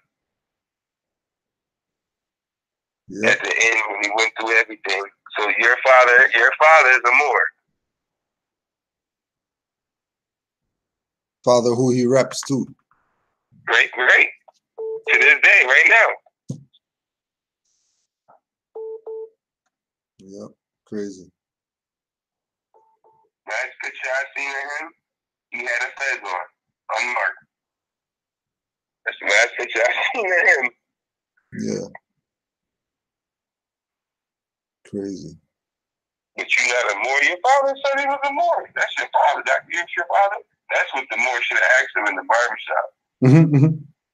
And then showed him the picture. Okay, now this your father in court. Yep. Now how do we what are we gonna do about this? Like there's no debate about that. That's just what it is. Man. It's to get your father with a fez on. But the more just beat him with the law. He didn't have to bring any outside entities in. He just beat him with the law. Yep. The Moor already won when he had the fez on. Yep. he already won when he had the fez on. That's why they had to bother him. Because he was already winning.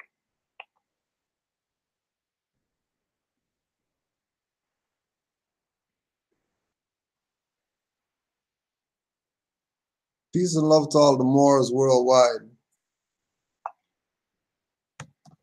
Peace to all the Moors worldwide. Give thanks for the nobles for being on today, assisting with putting out that work.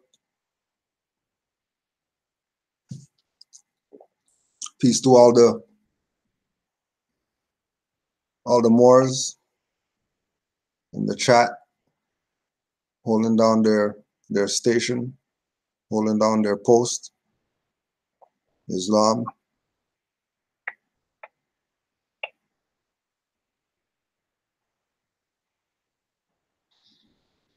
Don't forget MHHS, Eyes Wide Open on Blog Talk Radio, 9:30 Eastern Standard Time.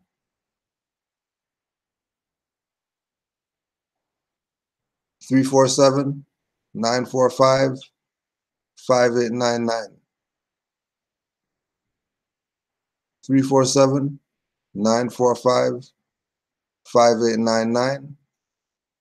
As well, 425 569 5201. 425-569-5201.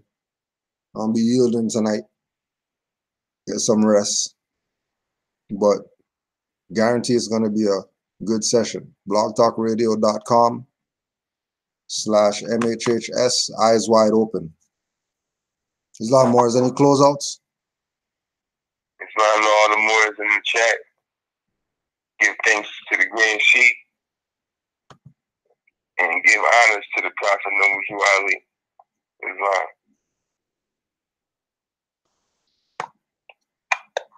Thanks to both the brothers. All the Moors worldwide. Peace and love. Peace, Moors.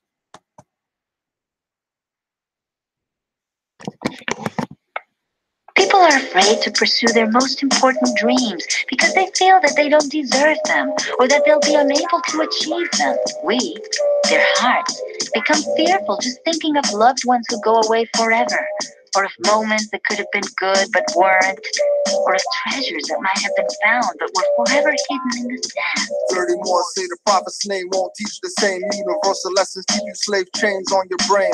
Wanting Moorish presidents when that's the prophet. If he was around, most grand sheiks' heads he'll off it.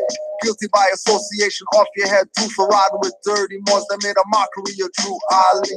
Dirty Moors from Canaanland to Cali, use PPL, now they claim Ali. Keep thinking that they for you, but get ignored, given lessons in pieces like a jigsaw. Leave you puzzled, your third eye muzzled, mind smuggled. Know how to say the right thing, keep lies subtle. Reel you in with truth bait, lion eyes and truth face.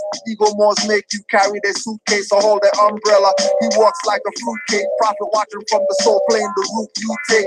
Whose prince will you step in? Demons or genuines? MSTA members or Moorish Americans?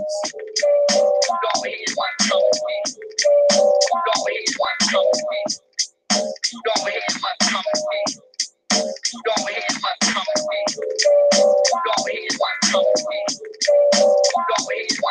90 plus years running a fraud, that's why you know every prophet and Ali but not Drew.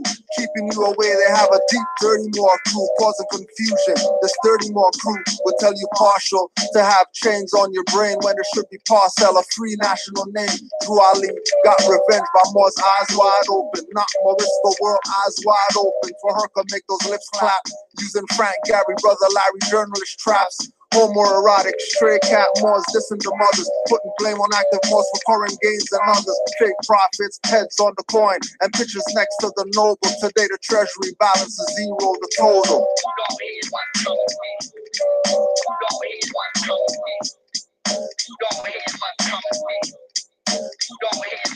Study, study, study. When you're finished, study yourself. Dirty Moors, judge your attire and judge your bookshelf. Study, study, study. When you're finished, study the law. When you study, no trance by Moorish hymn composers. Study, study, study. When you're finished, study the higher. Dirty Moors cook out death smell from Oscar Mayer. Study, study, study. When you're finished, it's never finished. Dirty Moors selling status correction clinics. 500 per class pass. I'd rather watch Taj and have a clear perspective on the Moorish path. Faculty and student, Moorish Heritage History School. Don't endanger your life with a fool.